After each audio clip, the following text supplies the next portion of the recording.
Live. Well, this is it, ladies and gentlemen, the one we've all been waiting for. The biggest race of the Virtual Endurance Championship Season 10 has finally come around. It's the 24 Hours of Le Mans, and we are looking forward to what is set to be a fantastic race. And well, if you're missing this, you're absolutely mad for it, because we have 24 and a bit hours of pure brilliance coming up right at you. Hello, one and all from Virtual Le Mans here, and this is set to be a corker. Joshua Anderson here as ever, here to take you through the opening portion of this race at least, and well, we have an all-star lineup for this little preview into the world of the 24 Hours of Le Mans. We got most of the commentary team actually for the whole race, and well, what a lineup it is. First of all, not missing anything out straight from the start, we do have the David Coulthard, Tamai, Jensen Button, Neil Hitley, and well, the hype is real, isn't it, Neil? Indeed, 24 hours of fantastic racing coming up. The biggest and best race that Sim Racing Club has ever put on. It is the finale of Season 10. Double points available because of the length of this race, and all three classes are still up to grabs. There are varying, situations and stipulations as to who can win the classes. However, the important thing is that all three championships are still up in the air coming into this race. Quite so indeed. Sure, that's something our other commentators will be keeping an eye on as well. And well, speaking of our other commentators as well, we heard a saying once in a race once: if you want to win, hire a Finn, and that's exactly what we've done. Ossian Pahaka is here as well with us, joining for the 24 Hours of Le Mans. I'm sure you're very excited about all this. Yes, I am very excited about the race. Chinese best to be a typical Finn there, of course, but seriously though, it is an exciting prospect, isn't it? Yeah, it is. It's gonna be a fantastic race. 24 hours at Le Mans. I mean, it's legendary track, legendary lineup. It's gonna be a fantastic race, and we're gonna be live for 24 hours. What could be better? So get a good position and join in. Right, so what could be better indeed? And well, the only thing that could be better is you have more people, and we do, because also along joining us here at the start of this broadcast is Joshua Penny as well. So that's two Joshuas now. Gonna get confusing, I know, but either which way, Josh, it's gonna be a really, really good Le Mans this, especially because this is your first one as well. Yes, definitely. It is my first endurance race on R-Factor 2 as a whole, so I'm very much looking forward to it. And what could be a better start than the 24 Hour of Le Mans? I mean, just the name there sends shivers down my spine. The 24 Hour of Le Mans. And here it is with the Virtual Endurance Championship as a championship decider. It's just everything you could take from racing that could be seen as legendary. You know, Le Mans, sports car racing, championship deciders, the best drivers. We've got it all here. We've got it absolutely by the bucket, mate. It's going to be cracking. You're right, we have it all. We have LMP1s, LMP2s, GTs, the lot, and we even have royalty on our mitts as we welcome to the broadcast as well the King-Kodiak himself, Chris Buxton. Chris, massive pleasure to have you here, of course, for this fantastic race, and I'm sure you're as excited as everyone else for it. It is a great honour and a pleasure to be invited to such a prestigious event with such an incredible commentary talent in this very box. I was ecstatic to be invited along, and exactly as you've already said, what better, the crown and the jewel of endurance racing, the 24 Hours of Le Mans. It is going to be fabulous, and I am absolutely delighted to be a part of it. Yes, I'm sure you are, and well, I'm delighted to have you along as well, because well, just such a brilliant talent yourself. It's a pleasure to have you here as well, as is all of the talent we've recruited for Le Mans, and we are going to have ourselves a grand old party here, I'm sure, as well as focusing on the racing. It's going to be a good one, this 24 straight hours of racing here at the SimRacing.club Virtual Endurance Championship.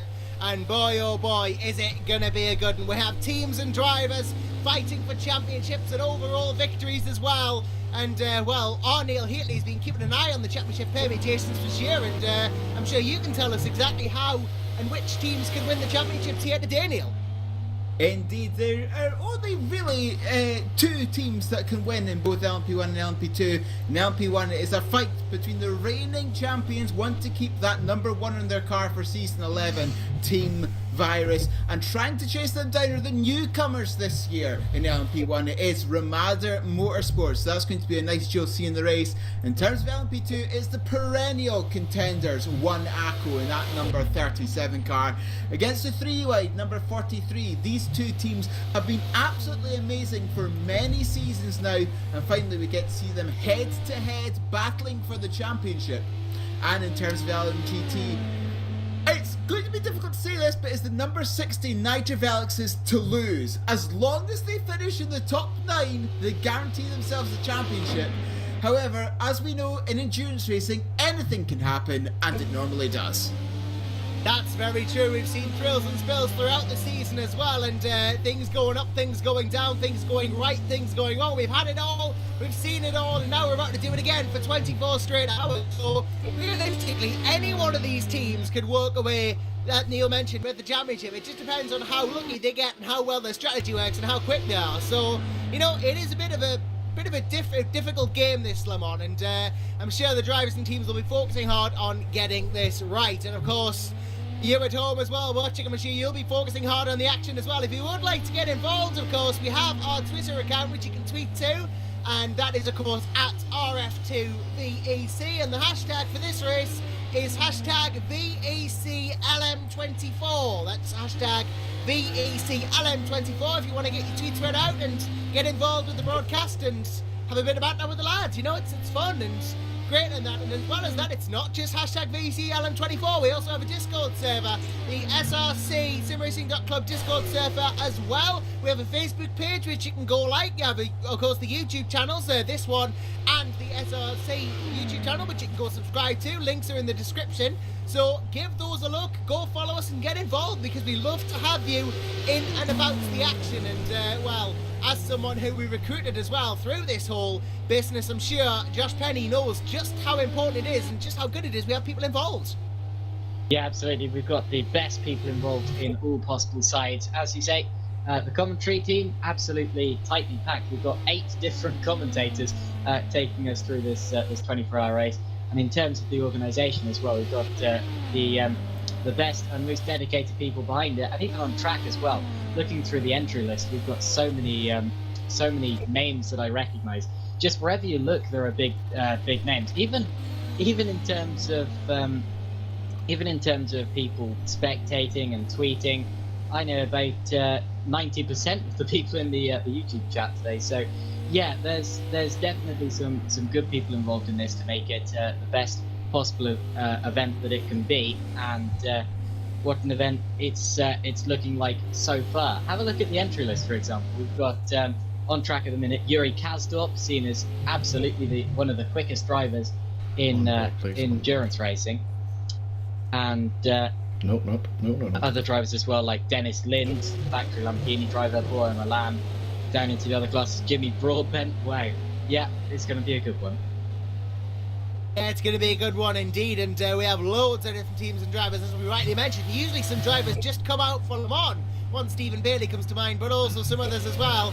Some Le Mans specials in that sense, and well, I'm sure you've seen that as well in your own right, Chris. You know, drivers coming in just for Le Mans, but you know, all of these drivers that have made it into Division 1 have been vetted, they have been tested, and they have got the necessary license to compete in this division, so we're guaranteed talent. Absolutely. I mean, you do have drivers that specialise in particular tracks, particular types of events, no matter in which leagues or in which kind of divisions in which they race.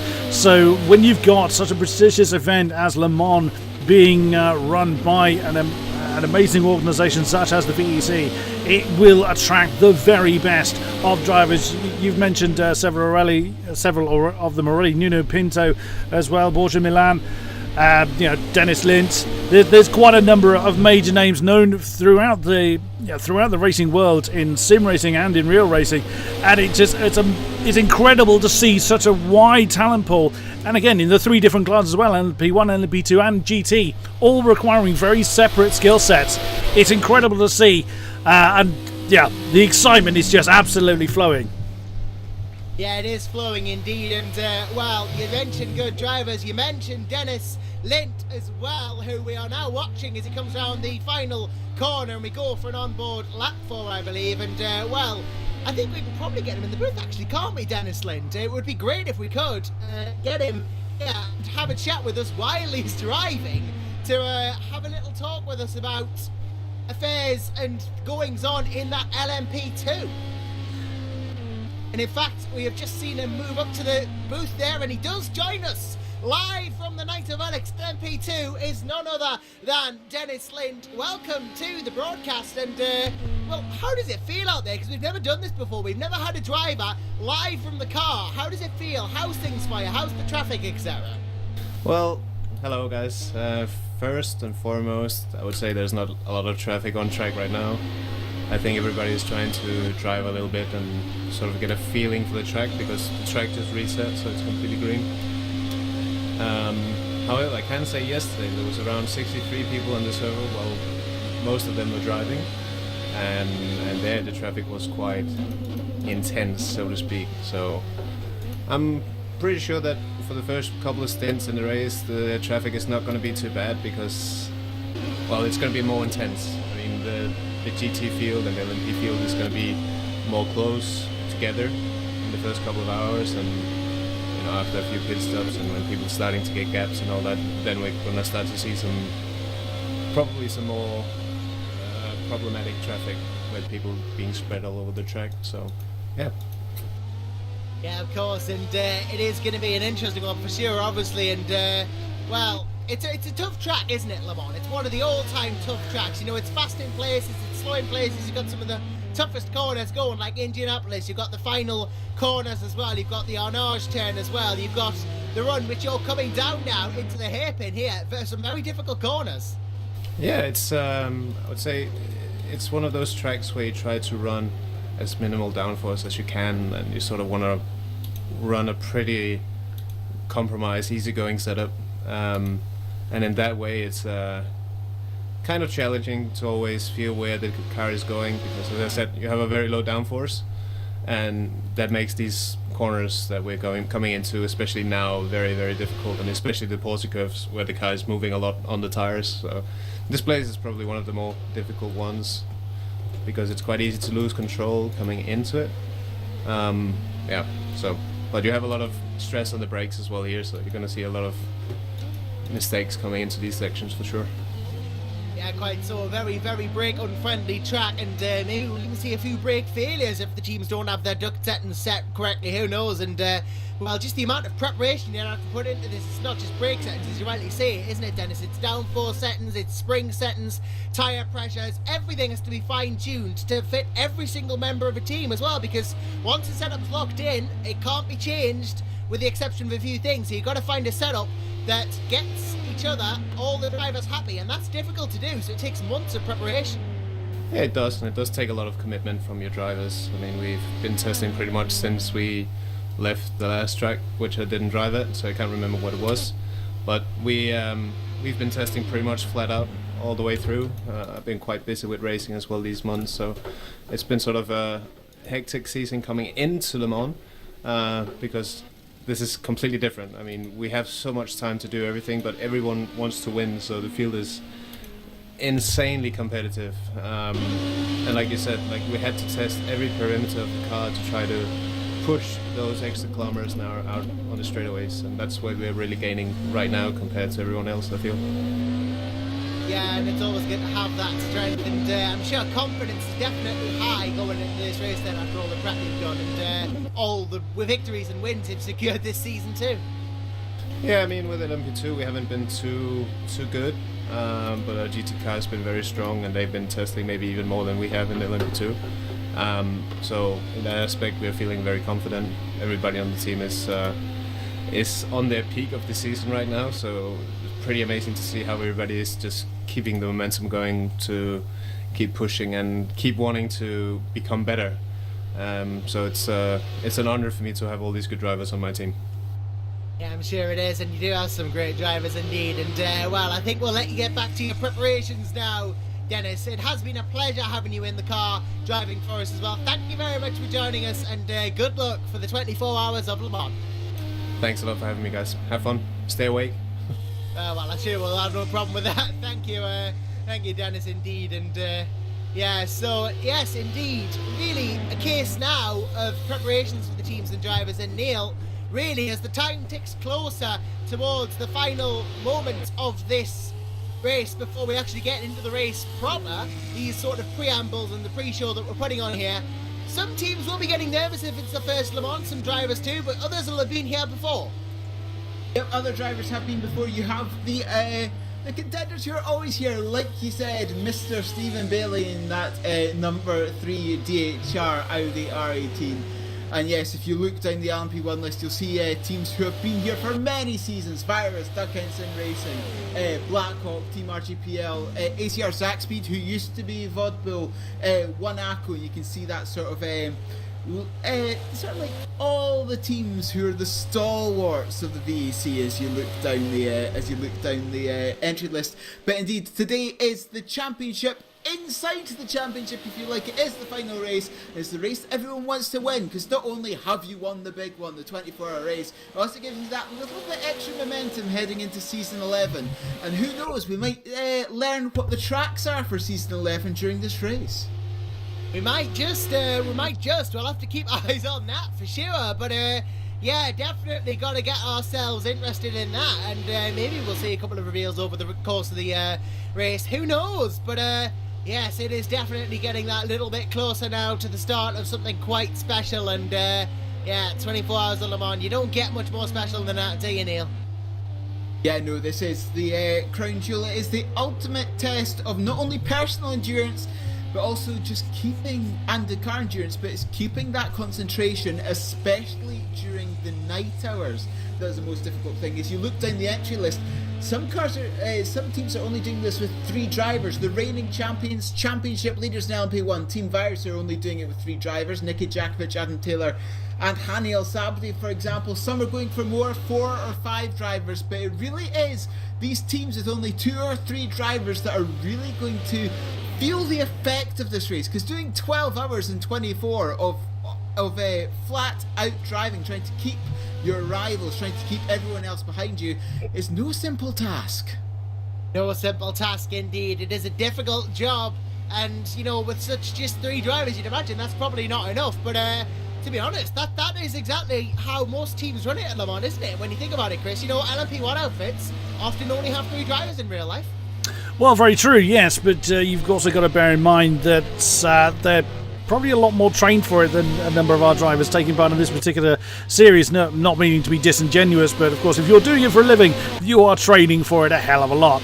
And there's so many aspects that goes into preparation, even for a sim racing, that from a casual observer may not fully understand, which Dennis really touched on. You've got the actual physical race preparation, so you know where to brake, you've got your apexes, things like that. I mean, that's fairly standard for any racing driver. You've got all the setup, the setup elements to go through as well, and you've got to allow for the fact that not everybody is going to want the car set up your particular way, so there's got to be compromise. You've got to keep the car in a very balanced state for such a long period of time. And you know, when fatigue starts to kick in, if you've got any damage, you've got to bear in mind how the tyres are going to wear. There's so many different aspects to endurance racing that also apply in the virtual sense. So there's far more to it than get in and go.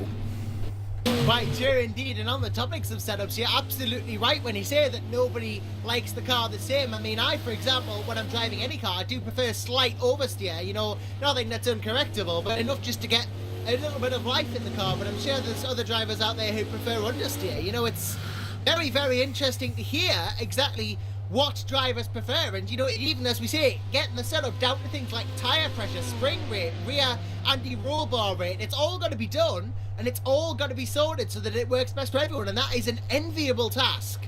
It is a difficult job indeed, and well, sometimes it doesn't quite work out for everyone, but everyone will be working on these setups and kind of growing into them either way. So yeah, they'll be working and growing into those settings and just learning how they work. As I believe we're now going to kick over into the warm-up session, so not long now until the race at all, and we really start looking forward to what is about to commence, Neil Heatley.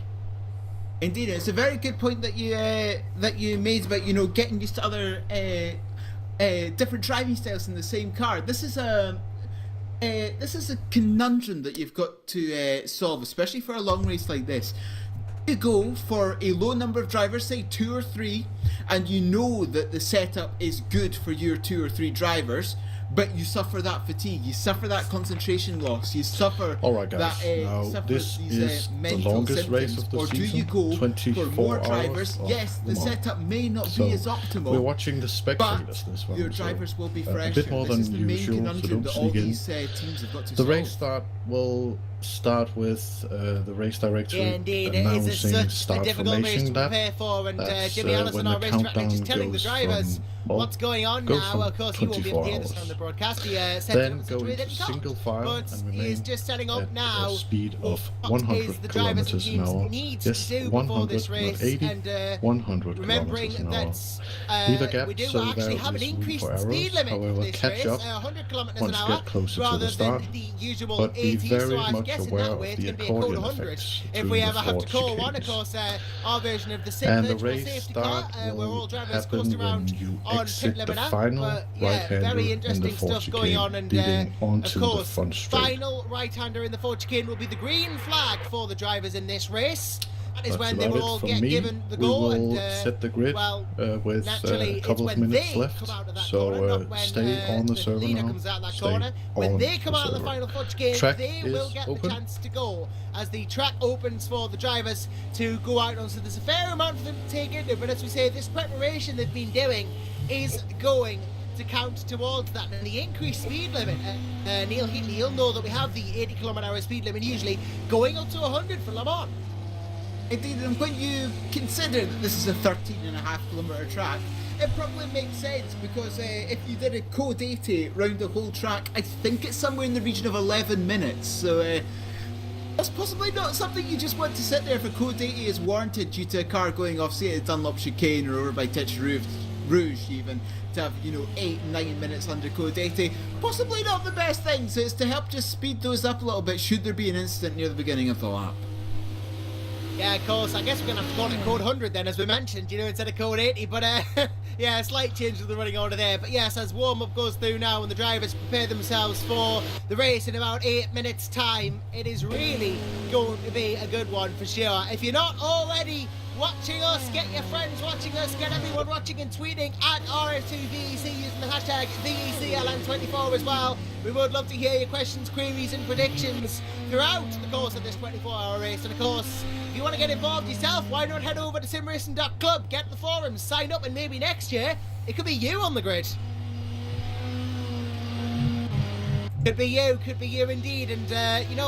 And I've always fantasized about maybe doing a stint in one of these cars. It just seems like an exciting prospect, but I'm very slow, so possibly best if I don't. But maybe one day we'll have someone like Neil or Josh Penny going in the car, or maybe somebody else, who knows. Either way though, cars and drivers really just preparing now for this 24-hour race ahead of us. And well, it's a strange thought, isn't it, Ossian, that it's a strange thought that months of preparation are now coming down to 6.5 minutes of waiting. Yeah, it's 6.5 minutes, and these are the toughest 6.5 minutes that these drivers will endure during this race week.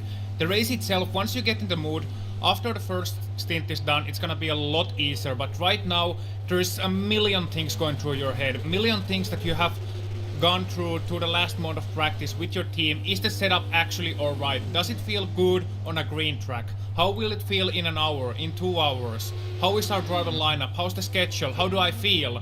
Do I have butterflies in my stomach? Of course. The drivers have butterflies in their stomach, the team owners have butterflies in their stomach, the commentators have butterflies in their stomach, and the spectators hopefully will enjoy a great race. I mean, there's so many things going on that can happen here.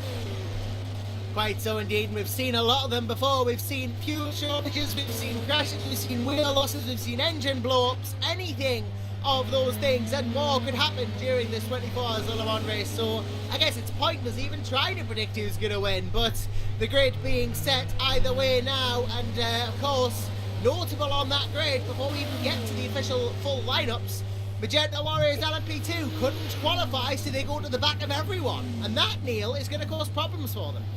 Indeed, they have to fight through this this LMGT traffic, I should say, rather, as an LMP2 car, and that's going to be very dangerous at the beginning of the race when everyone is still bunched up and the GT cars will be trying to make as many positions as possible in the first couple of laps as the tyres are starting to get up to temperature. So, yes, it could be very perilous for the Magenta Warriors car at the beginning of this race.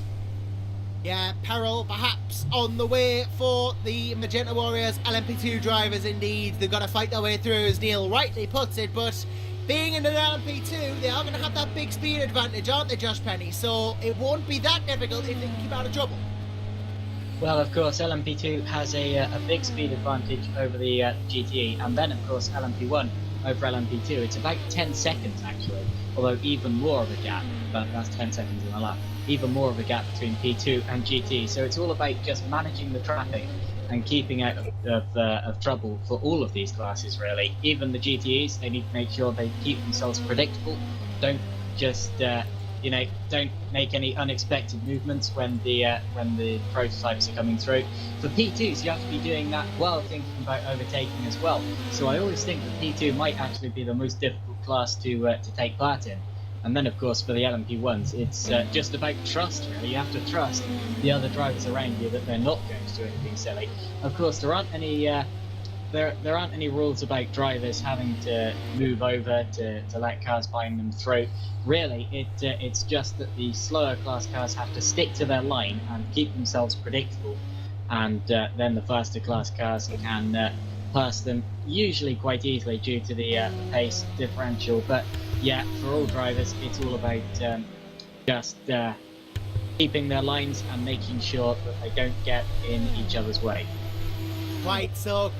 Just got to make sure they don't. As we rightly say, it is the responsibility of the faster class cars to make any overtakes happen safely. And well, the LMP2s, they have to overtake and be overtaken, Chris. That kind of does give them the hardest job. But the LMP1s are the ones fighting and overtaking all the traffic, so they've got a hard job too.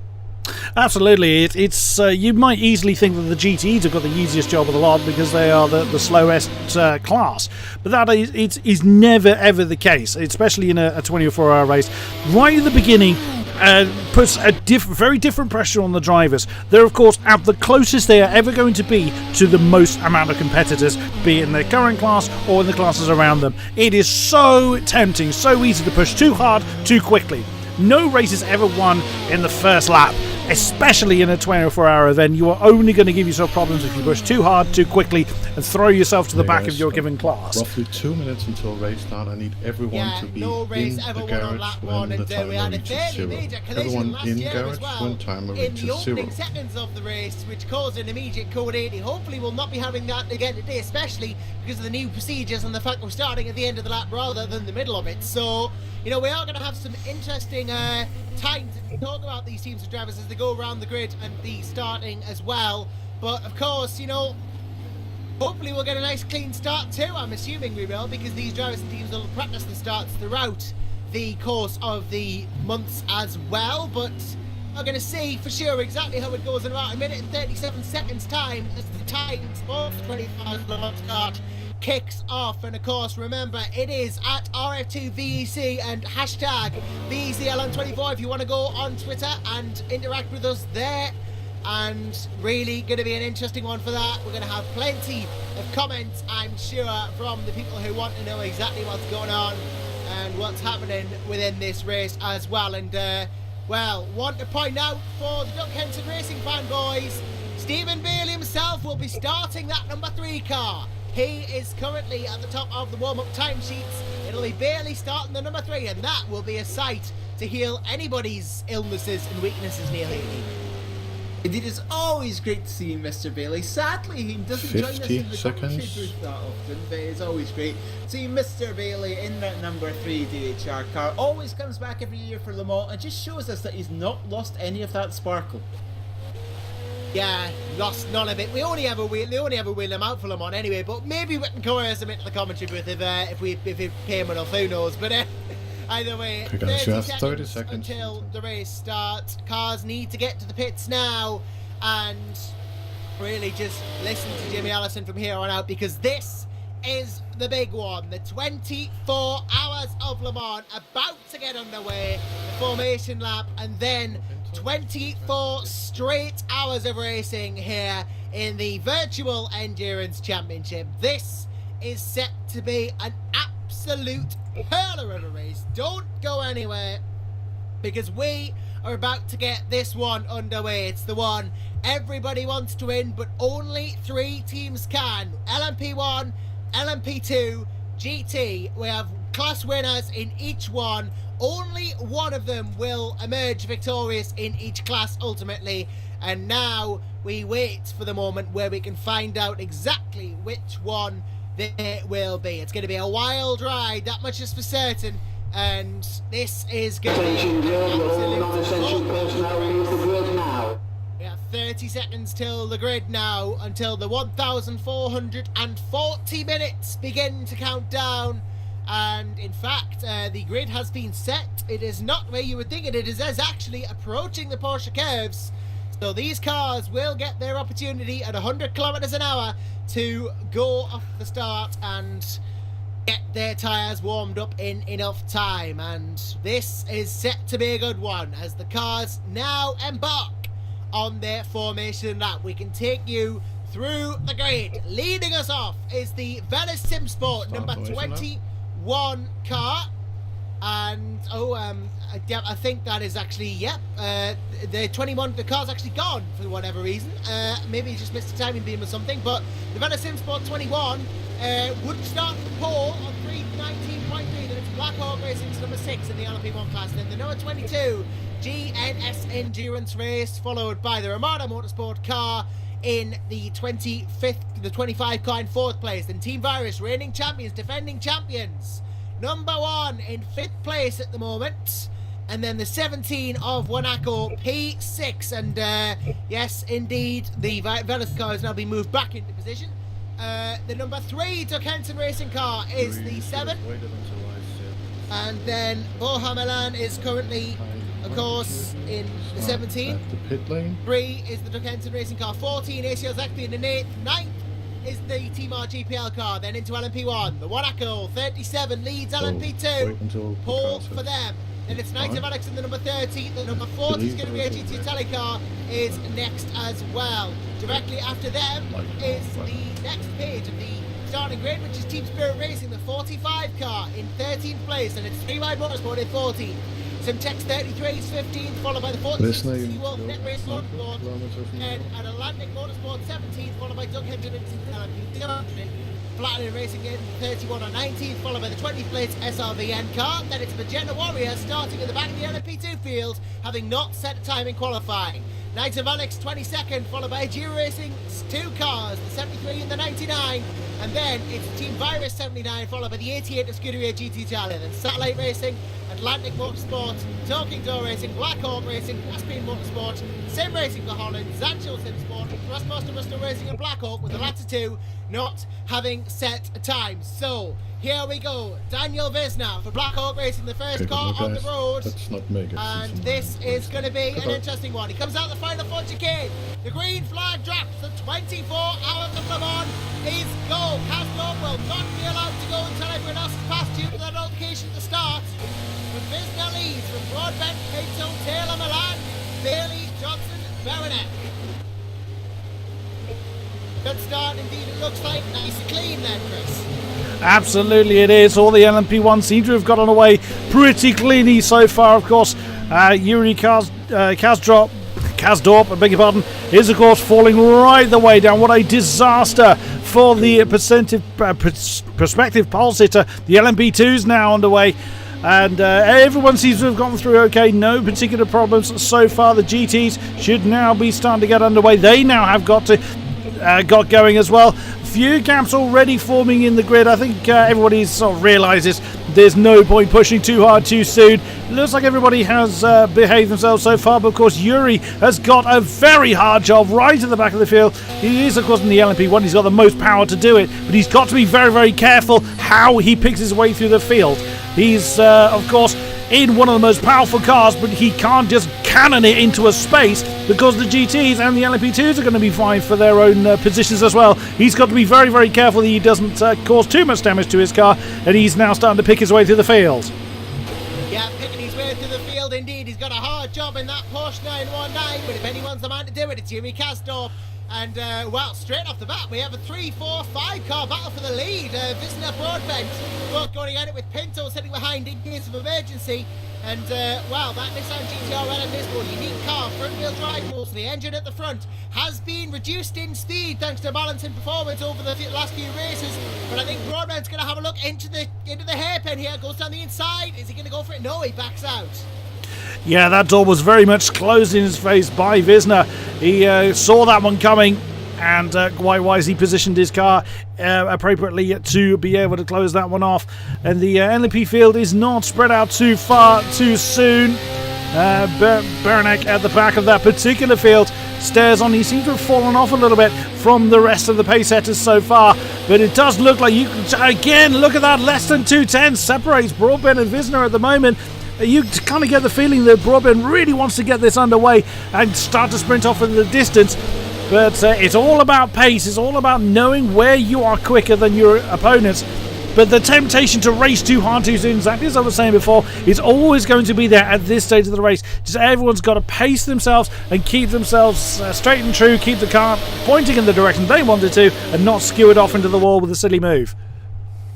Yeah, and I can imagine you're right on that. Broadbent wanting to get through as soon as possible, especially with the hits to its straight line speed that Nissan has taken throughout the season, and now being balanced in performance so that it is slower in a straight line than it used to be. Of course, it used to be a time here in the BEC where, you know, when that car was on a straight, you would get past. There was no two ways about it. Now, it seems like the Audis and the Porsches can actually hold their own against it. So there is a strong possibility that he is going to struggle to get through on the straight. Yeah, but so Taylor, both challenging as well. Taylor actually dropping off a bit to the likes of Milan and Bailey now, actually, in the Doug Henson and Monaco cars. And they're both holding the road on Taylor nicely there. Not quite got the start he wanted.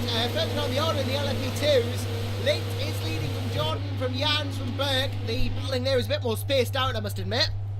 But that's not a bad thing. I was taking it nice and easy. It means there's less chance of accidents occurring.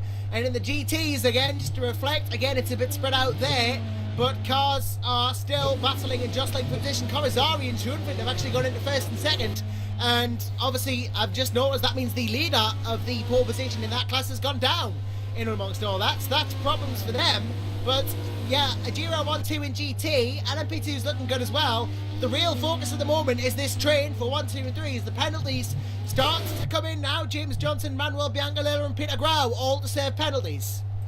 Not a good way to start a 24-hour race. There goes Broadbent again. He wants to get that lead. He's had a slipstream. He's had to jump out quite early because there was very little gas. Oh my goodness me! He cuts back into the racing line, very, very close to Visner's nose. Does do it successfully. No contact between the two, and I think Visner had to get out of that a little bit to prevent a contact. Now that Nissan can really open the taps and see what he's made of. Pinto is right there as well to try and capitalise on any kind of issue that Visner may have. But that is going to allow Jimmy Broadbent to start to run off into the distance. Adam Taylor is not too far behind. There's a little bit of a gap. And now Pinto's having a look at the inside for that second chicane. He backs out of that one. But it did look like Broadbent was either a little bit cautious on the brakes or Visner was very brave on the brakes as he's now closed that gap back in again. Broadbent is going to have to really work hard to try and lose that car of Daniel Visner. But what's something I certainly noticed when they were coming through the Porsche curves and Corvette curves last time around, does look like Visner may be running a little bit more wing on his car, as he seemed to be able to gap that Nissan of Jimmy Broadbent. So it could be a case of that Jimmy's got the pace in the straights, but Daniel's got the pace in the corners. So this could well go on for quite some time. It could be going on for a while indeed, as you might be saying. Well, it looked to me like what happened there was Visner actually hit the brakes a bit early and let Broadbent through. Maybe perhaps, I don't know why on earth he would have done that straight off the bat, but he got out of the throttle, hit the brakes, and maybe he thinks he has a chance of catching it up. Maybe the battling wind was holding him up. I don't know. He's got his reasons and will probably not know unless we interview him, but at the moment at least it's open Pinto up to Taylor and Milan. Further behind it, Bailey chasing as well. A bit of smoke from cars ahead, locking the brakes of course. Beranek further behind as well as all this. There is the P2s and GTs. which are having their own little mini battles for position in and amongst all this. One of note is I'm seeing that Riccardo Cavazzari and Arne Schoenfeld aren't that far away, actually, only a couple of seconds in it.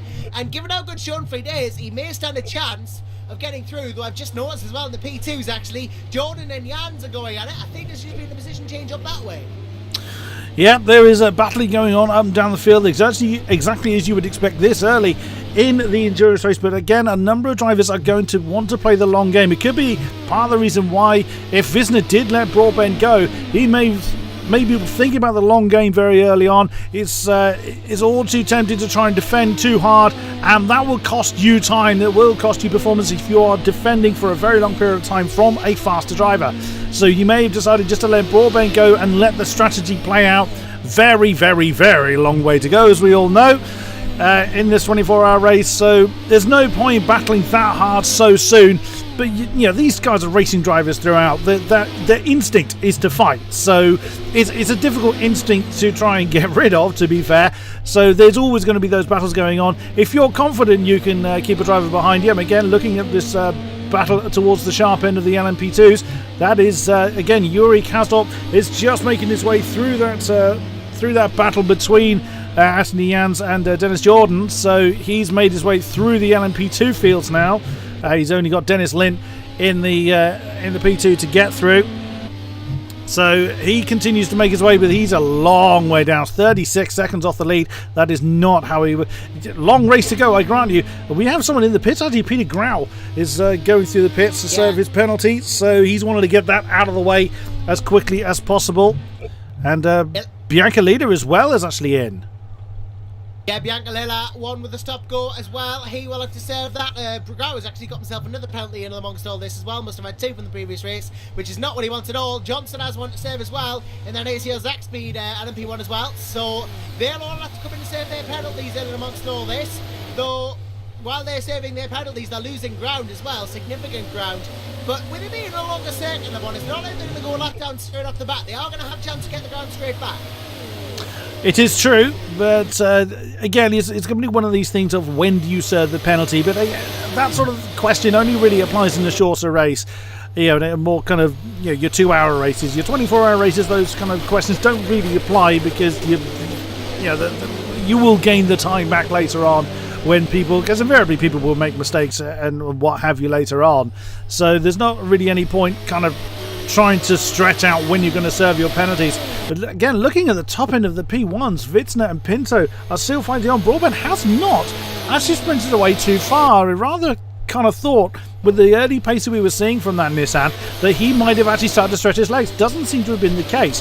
So either Witzner may have let Jimmy Broadbent through on the assumption he's going to run off and that hasn't played out, or Witzner and Pinto are really pressing on. It does look like Pinto is trying to now ascend his way through the P1 field. Not too far behind him is Adam Taylor. So a lovely battle in the head of the P1s that is still raging on. Usually these battles have kind of dissipated by now, but these guys are very keen to keep on the loud pedal. Yeah, they're very keen to keep it full throttle as long as it possibly can, and Pinto really was under pressure, or rather was pressuring Witzner throughout the section into Indianapolis. Had to back out, obviously, because there wasn't an overtaking zone for him, but he is putting the pressure on that Blackhawk car, and that Romano LMP1 has been strong all season too, so I'm not surprised in the slightest that he's trying to catch up, and I imagine Pinto, if he wants to go through in Witzner, will have a chance on that GNS Endurance car sooner rather than later, but he's going to get through first, because overtaking is a completely different game as they come round to start their fourth lap of the race, complete their third, and Pinto really now has got his eyes on that Blackhawk LMP1 with Taylor behind, waiting to pick up the pieces should this go wrong. Johnson as well, who I think still to serve his penalty in the month of the list. He'll have to serve it soon, otherwise he may face disqualification. Bit of Baranek and Bailey as well further behind, as is Kasdorp, who's now cleared all of the traffic that he had to deal with, so he's got free air in front of him now. Oh, that Porsche suddenly appeared at a rather awkward moment for the LMP1s coming through Dunlop chicane and the S's, and that was just more unlucky.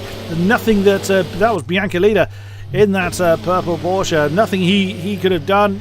That's just the point that the LMPs catch, and that's something that these LMPs, particularly the P1s, have to really bear in mind. They will catch the GTs very, very quickly, and they have got to be very careful how they negotiate coming past, putting a lap on these GT cars. It's they can't just throw it in and hope. They've got to really plan their moves, and this is one aspect that really the GTs don't have to worry about too much, and to a lesser extent the P2s, because of the pure pace difference between the P1s and the particularly the GTs. The LMP ones have to be very, very careful on how they plan to come past. Of course, they do it along the straight here, along the Hanadier. There's a lot of open track to do it on. That's absolutely fine, but sometimes they don't have the luxury of that unless, of course, they choose to wait and follow a car through, like the Porsche and Corvette curves, for instance. But that could cost you a whole bucket load of time. So that, of course, becomes much more difficult, particularly in the dark hours. But also when you've been on track for several hours, the fatigue kicks in. The barriers are waiting to greet you with open arms, and they will not be very forgiving when you smack into them at 150 miles an hour because you've misjudged something after being in the car for 2.5 hours. Yeah, very easy to misjudge things after being in the car for a while, and of course, 23 hours and 46 minutes of this race, it's only just gotten started. Nothing really can be gleaned from all this, apart from the fact that maybe the Nissan's very good in the straight line still. But, Visner and Pinto still having a crack at it. These two still going for it tooth and nail here. They do not want to let each other go. I think maybe even I think at this point, given how Pinto's close to Visner but not actually, close in, maybe they're trying to work together here to try and catch up to Broadbent together and then go for it, because Pinto and Visner really they have nothing to gain by battling each other and losing ground to Broadbent here. They want to try and work together, even though they're from opposing teams, and give it a go to try and catch up, but it doesn't seem to be working because that 22 is just getting further into the distance. Very true, but also they will know what strategy they want to play. These guys, exactly as Dennis Lind alluded to earlier, these guys have been practicing this for months. They know how far they can go on a set of tyres. They know how much fuel they need to carry. They know all of these things about their own car. They can't judge what other people are going to do. Yes, Jimmy Broadbent is beginning to stretch his legs at the front. However, if he's got to do 3 or 4 more pit stops because he's tubing his tyres up, it's not going to do him any good. Or he has to sprint off to enough degree to counteract any extra pit stops he has to do. He could be running lighter fuel for all we know. He could, there may well be a setup difference. If that's the case, then so be it. There's so many unknowns, exactly as you said, Joshua. There's so many things that we can't call this early in the race. Towards the end, sure thing, we can start to predict who might take home the checkered flag. But for all we know, Jimmy Broadbent may be absolutely mullering his tyres. But that's actually something more for Pinto or Taylor to worry about, because they are in the dirty air. They're sliding around a little bit more. They're going to be putting damage on their tyres. But what we're not seeing at this stage, these guys have all done this before. None of them are new to endurance racing. If you were coming into a 24-hour endurance event as a brand new driver, you're a lunatic. So all of these have done endurance racing in some way, shape or form before. We're not seeing any insane dives on the inside. These guys are beginning to kind of just settle into their own pattern now. Those early nerves are probably just settled down. They're just settling into rhythm now. So now that they're into that particular pattern, for instance, we're not seeing Pinto trying to throw it up the inside. We're not seeing Visner defending open air. These guys have done this before. They're now just settling into the rhythm. Just keep the nerves. It's very easy to push a little bit too hard, especially when you can see Broadbent is beginning to stretch away. You've just got to calm it down. Think, no, I'm playing my strategy. We've practiced this. I know when I need to pit. I know how far I can go. I know how hard I can push this early on. So Jimmy Broadbent was looking good at the moment. Anything could happen. Oops! And exactly as that, Visner going a little bit too deep on that second chicane there. That could cost him. It's probably not going to cost him a little bit too much. It's still a fairly quick chicane. But one mistake like that, and Jimmy Broadbent could be right back in the battle again. It could be, yes. And speaking of battles, we got a battle going on in the GT field further down the order, 27th and 28th overall. So that means, of course, that is the 6th in class at the moment, and it is the 2 cars of Atlantic Motorsport and Black Hawk Racing, 67 and 81, going at it here. It's Nikolai and Proudigan, both drivers who we know are good in these GT cars and are very, very difficult on their days to get by because they're so quick. And Nikolai in that Ferrari 458 versus Alex Proudigan in the Aston Martin V8 Vantage. both drivers really pushing as hard as they can at the moment, and both V8 powered cars, but both very different. The Ferrari, we know it all round, and the Aston Martin better in the straight, and Brownigam is sticking it to Nikolai here thus far. He's keeping within a couple of tenths. He's dropped off a little bit in the end part of this lap, but he's definitely keeping Nikolai in serious check here. And Fortin's not too far behind either. So in the next Corvette, he could well capitalise on if these, if Nikolai and Broutigam came together, then he's in a prime opportunity to capitalise on that. But again, what the Aston's now got to bear in mind is how hard does he push. It's exactly the same as what we're seeing up the front with the P1s, and also just watching how Nikolai takes his corners. We were talking about setup differences before. I would say that Ferrari is a little bit oversteering, exactly to your preference. Whereas I reckon that Aston is set up the exact reverse. I think that's got far more understeer in it than the Ferrari is experiencing. The Ferrari seems to be happy to get the tail out, whereas the Aston seems a little bit more cautious with the understeer, and that could well play to advantage later on when the tyres start to get a little bit more bald. If you've had the tail just kicking out constantly, those rear tyres are not going to hold anywhere near as well as if you've got something set up for more of an understeer, but then the fronts will be punished if they're just going to slide across the road. Yeah, they're going to take some serious wear if they're just sliding about, and Brownigam, you'll see just the speed differential at the moment coming the first Mulsanne chicane, though he has hit the brakes a little early there, lifted off to make sure he gets braked in time for the corner. Of course, if your brake pressure is not low enough, brake pressure is too low maybe even, you will have to brake earlier to make sure you make the corner. If it's too high, you run the chance of locking up into the likes of the chicanes as well. We've seen people do, but Brownigam has had to brake there to make sure he has a clear run, but the draft he's getting is definitely helping him. He's hitting about 285 kilometers an hour at the moment. Nikolai doing 290 as Brownigam does 300, so there's about 10 k's in it come the end of the mini straight into the chicane there, but it's not enough for Brownigam to make a move done. So he's got to rely on a good exit and then running into Nikolai in a part where the Ferrari does not get a good exit. So he's got the speed diff, he just doesn't have the opportunity to make advantage of it. Yep, so far, and again, the Ferrari will know that. He would have been observing how well he can keep that chasing Aston behind him. So he'll be confident. No sooner do we say that, the Aston then having a look on the outside, heading down towards the Mulsanne, and again opts not to. No point sticking in silly moves. If you're running out of laps, then sure, start to really press the issue on. James Johnson has served his penalty and now comes out, but he's right in amongst the LMP2s. That has cost him very, very, very dearly. He's got a lot of cars to have to now work through. But going back to that battle in the GTs, so there he is. I was struggling to find his name in the list there. So Broutigam now again having a look at the outside of the Ferrari, but again he's going to have the outside. Oh, you saw how the Ferrari had to kick the tail out to get the rotation, and now the Aston's going to have the inside, and that's what he was looking for. He managed to maintain the outside coming up to the Indianapolis. Ferrari having a look at the inside through Arnage. Not going to happen now. I wouldn't be at all surprised if that Aston starts to stretch his legs a little bit away from the Ferrari, and there is the chasing Corvette of Olivier Fortin. So the Ferrari may not be able to start attacking, but it looks like he's going to have to start defending again very, very soon. Yeah, going to have to start defending very, very soon at this point. And yeah, Broutigam, Nikolai, he has got the position done as Alex Broutigam moves up into 16th class.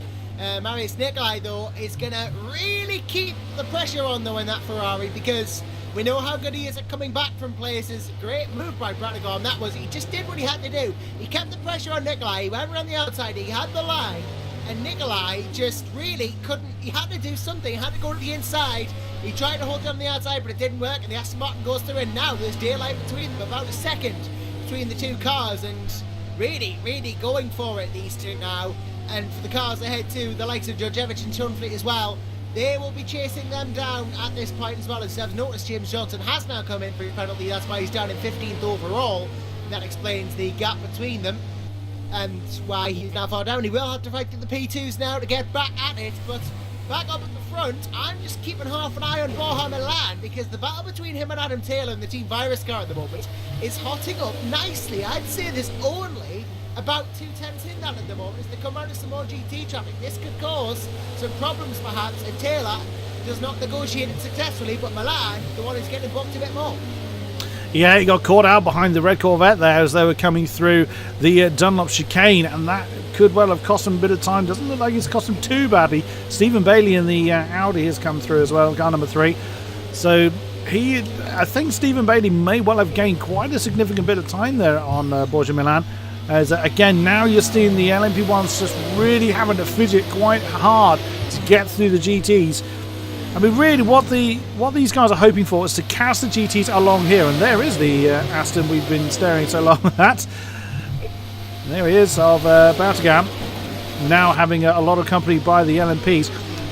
And this is where it starts to get really complicated for the LMPs. They've got to be very, very careful how they navigate the traffic. Exactly as we said before, it is not up to the slower cars to get out of the way. If they start doing things like that, it could, especially when you've got a lot of LMPs coming through, if the GTs start trying to jump out of the way, they could very easily collect a car. That's why you're seeing the GTs all staying very line astern. They're staying in a very straight line, and the LMPs jumping out and jumping straight back in again. There you just seen coming around Alex Bautagam was Stephen Bailey in the Audi. So all of them doing the same procedure, and this is something they've done time and again throughout the season and throughout any endurance racing. These guys in the GTs and the LMP2s will be very familiar with this particular process. But go on. I was going to say Pinto. I thought he was going to go for it there into that turn, but he didn't quite go for it in the end ultimately. But as you rightly say, these guys know what they're doing, and the LMPs do dip out and dip in and have goers. In fact, as they pass Georgievich now and then Schunfleet, in fact Georgievich and Schunfleet are in a battle of their own, but Pinto and Visner in a slightly closer, high-paced battle at the moment. These two definitely going at it and exercising the skill, as you rightly put it. Yeah, Pinto is stayed very nailed to the back of Visner, so whilst he may not be trying any particular moves at any stage, he has stayed very, very close. Only about 3/10 between them, if that. And there in the background, that's Adam Taylor getting past the blue, white and orange Corvette. Oh, is that Stephen Bailey? Look at that. He jumped out behind that blue Ferrari, and he's really actually closed in on Borgia Milan. Borgia's had a terrible time working his way through the GTs it's seen. And again, that won't be any just fault of anybody. That'll just be very, very unlucky. And this kind of comes back to what we were saying before about how Jimmy Broadbent has managed to stretch out nearly 4-second lead at the front. He could so easily lose. If he catches GT, for instance, right here, Porsche curves and Corvette curves, you'd really, unless you're very, very confident on the amount of grip that you've got, and also confident on the person you're putting a lap on, you wouldn't want to risk an outside manoeuvre at that kind of speed at certain points. You saw Stephen Bailey manage to get through, and he's now caught right with Borgia Milan. But if Jimmy Broadbent tries an outside manoeuvre and just puts the wheel on the grass, he could well spin the car and put it in the wall. So it does sound like I'm picking on Jimmy Broadbent, only because he's the leader and he's run off into the distance a little bit. But it just goes to show you can't say, oh, he's gone, I'm never going to see him again. Anything could happen, and as we've already said, it usually does. It usually does happen, yes indeed. Anything can and does happen in endurances. We've seen it before, I'm sure we'll see it again. And, well, you may be right in that he's leading at the moment, but he may not be leading at the end of the 24 hours. Who knows? He does lead right now, though, in that 22 Nissan, and that's what's going to be important to him. He's got clear air, he's got clear track, and that is what he's going to need to utilise to his advantage. But right behind him, this battle for second is brewing and continuing to develop itself in many different ways. Pinto just had to pull out the slipstream there, I think. He should really be sticking behind Visner and pulling out at the last second for the maximum possible speed gain, but he doesn't seem to be doing that. Maybe the dirty air is hurting his tyres early in this stint and he's not doing that, but he does definitely seem to be using a bit of an alternate strategy here. Could be. He may have been suffering a bit of engine temperature, but I shouldn't think so on that kind of straight. I mean, I would expect him to be suffering. But then he has been behind Daniel Visner for quite a while. He maybe getting a little bit too warm for his liking, but then I would expect him to be jumping out of that slipstream much more often than what we're actually seeing. I would imagine that was just a reminder to Visner, I'm still here. Don't forget that I'm here, which I highly doubt Daniel Visner has actually forgotten that Pinto is still in that slipstream. But they are still staying in touch with Jimmy Broadbent. He's opened up a 3.5 second gap, and he's pretty much maintained it for the last few laps, about 3 or 4 laps. Now they're coming through the GT field, we may see that kind of shuffle around a little bit. But Pinto is he was almost pushing Visner through the Mulsanne turn there. There you see Jimmy Broadbent, just a few seconds up the road. He's starting to stretch his legs a little bit. Looks like he's opened up about 3/10 on Daniel Visner at the moment. But Pinto, it's difficult to call whether he's going to make a move. And that's, again, Visner is going to be equally unaware. Is he going to make a move? But he's certainly close enough. Oh, we had to think about it there on the right-hander just before Indianapolis. You would imagine if he was just going to follow suit, just going to stay in the slipstream, he wouldn't be quite so close, but he's keeping his car very, very close to the exhaust pipe of Daniel Visner. It is very much, there's a little bit of mind games going on there. He's saying, yes, I'm staying behind you, but I will jump out at any given moment. Yeah, he's ready to jump as soon as he feels the time's right, and he's keeping Visner on his toes, he's keeping him occupied, keeping him awake, although, to be honest, given we're only half an hour in, I'd be surprised if he wasn't awake. With him just being this early, but yeah, he's definitely keeping him on his toes. Got to keep him within range of an overtaking manoeuvre should the opportunity arise. Obviously not through the Porsche curves themselves, because there is very much only one racing line through there, but Pinto just trying to eye his opportunities up here, get an eye in and get a chance when it arises. Meanwhile, while they do that, as you rightly said, Broadbent is just increasing the gap. It's now up to 3.8 seconds on Visner, 4.2 on Pinto, and they keep this up, they're going to have a very good chance, but very unpredictable race ahead, given it is still 23.5 hours to go, and we have seen races lost in traffic before if cars lose that much time. Indeed, all that months and months of practice could be for naught if you overshoot your braking and slam into the guy that you've been chasing for the last few laps. It's not going to do you any favours. Noticing Nuno Pinto actually slammed into the apex, particularly off the last curve, very, very hard. That kind of lost him a little bit of time, a couple of tenths, I think, on Visner, which just could give Daniel a little bit of breathing space. See, Nino went very early for that apex as well, just coming onto the Hanadia. So, again, whilst Pinto has been trying to stay nailed under the rear wing of Visner, may actually be starting to come undone a little bit, because he smacked off the apex, that final apex of the lap, very, very hard. He really does not want to be doing that. These things don't like bouncing like that very much. Yeah, not really their forte, not really cars that like to bounce about a lot, but indeed, to say that we have so many people watching today. Hello and welcome, of course, if you just joined at 24 Hours of Le Mans as well. And, well, this is set to be a fantastic race. We're happy you're here, and especially as well, a certain bonjour to eRaces TV in the comments as well, the French speaker there. Bonjour to you indeed. I hope you're enjoying the race here at Le Mans, and if you do want to get involved, do tweet to us at VRF2VC with the hashtag VECLM24. We'd love to hear your tweets and your comments indeed on the race. And well, we may only be half an hour in, but we're already getting some very nice action in terms of the racing, and I'm sure you'll want to be sticking around for when it heats up when we get to the later hours as well. Of course, the full 24 hours being broadcasted here in the Virtual Endurance Championship, and we have the team to do that. Of course, myself, Josh Randerson, and Chris Buxton at the moment, on commentary at the moment, and covering these portions of the race, and really looking forward to seeing how the race progresses from here on in, and how the drivers and teams adapt to any potential changing circumstances. We've heard rumours of rain later on in the race as well, so who knows, it could be about to be a downpour. Well, indeed, again, that also comes back to what these guys have practiced. You would imagine that for the most part, these guys have practiced in the dry, and that is how you're going to get the best lap times. Of course, sounds like a bit of an obvious statement, but it is the best way to learn where to optimally brake for any of these corners. It is the best way to set your car up for the optimum speed. However, rain totally changes everything, and if you haven't practiced in it, you are having to guess, and I wouldn't want to be the driver, half an hour into a race, an hour into a 24-hour race, and suddenly the heavens open and you have suddenly no idea where to brake for anywhere. I would not be the one wouldn't want to be the one trying to learn it the hard way in that respect.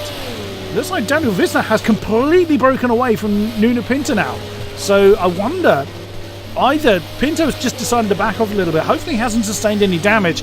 As I say, he did clout the last apex of the Forge King very hard, so he may have sustained a little bit of damage. I don't think it was quite that hard he hit it.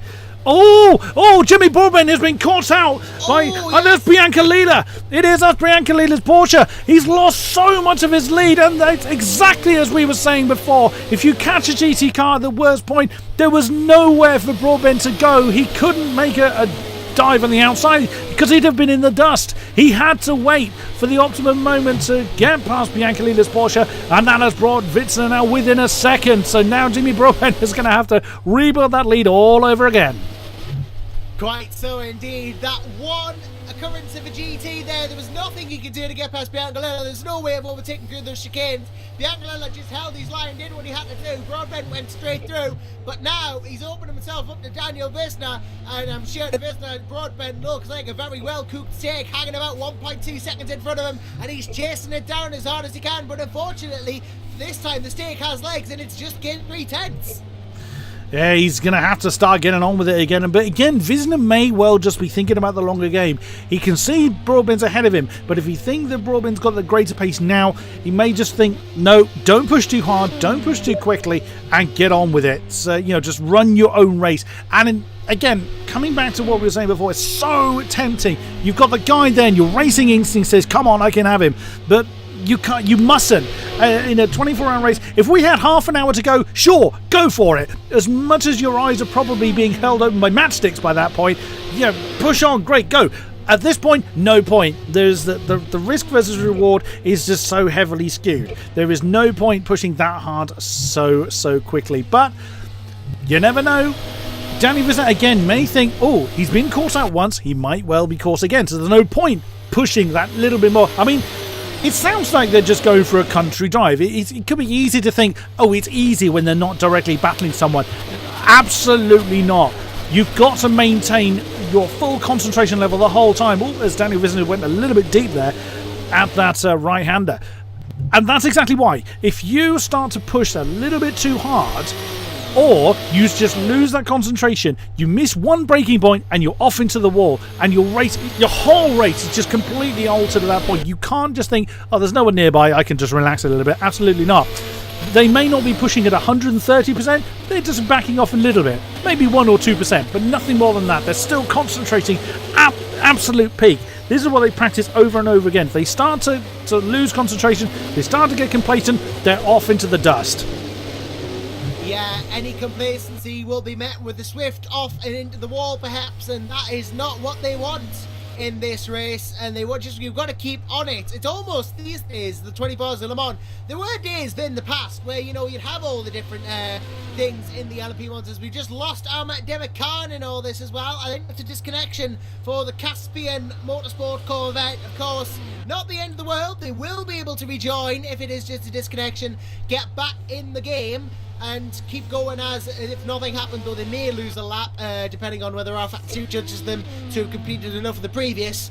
But yes, as we were going to say, there was a time in the past when, this was really an endurance race where you had to pace yourself, but now it's become more of a 24-hour sprint. You're always pushing, you're always trying to get ahead of the car's head. You're always at least 97% on it, if not 100% most of the time. You can't afford complacency anymore. It is a big sprint. Indeed, and where that becomes much more accentuated is in the dark, and it's at night when fatigue and what have you starts to become a bigger issue. Now we have got Stephen Bailey that's coming from 6th position in the P1s. What has happened to him, I wonder?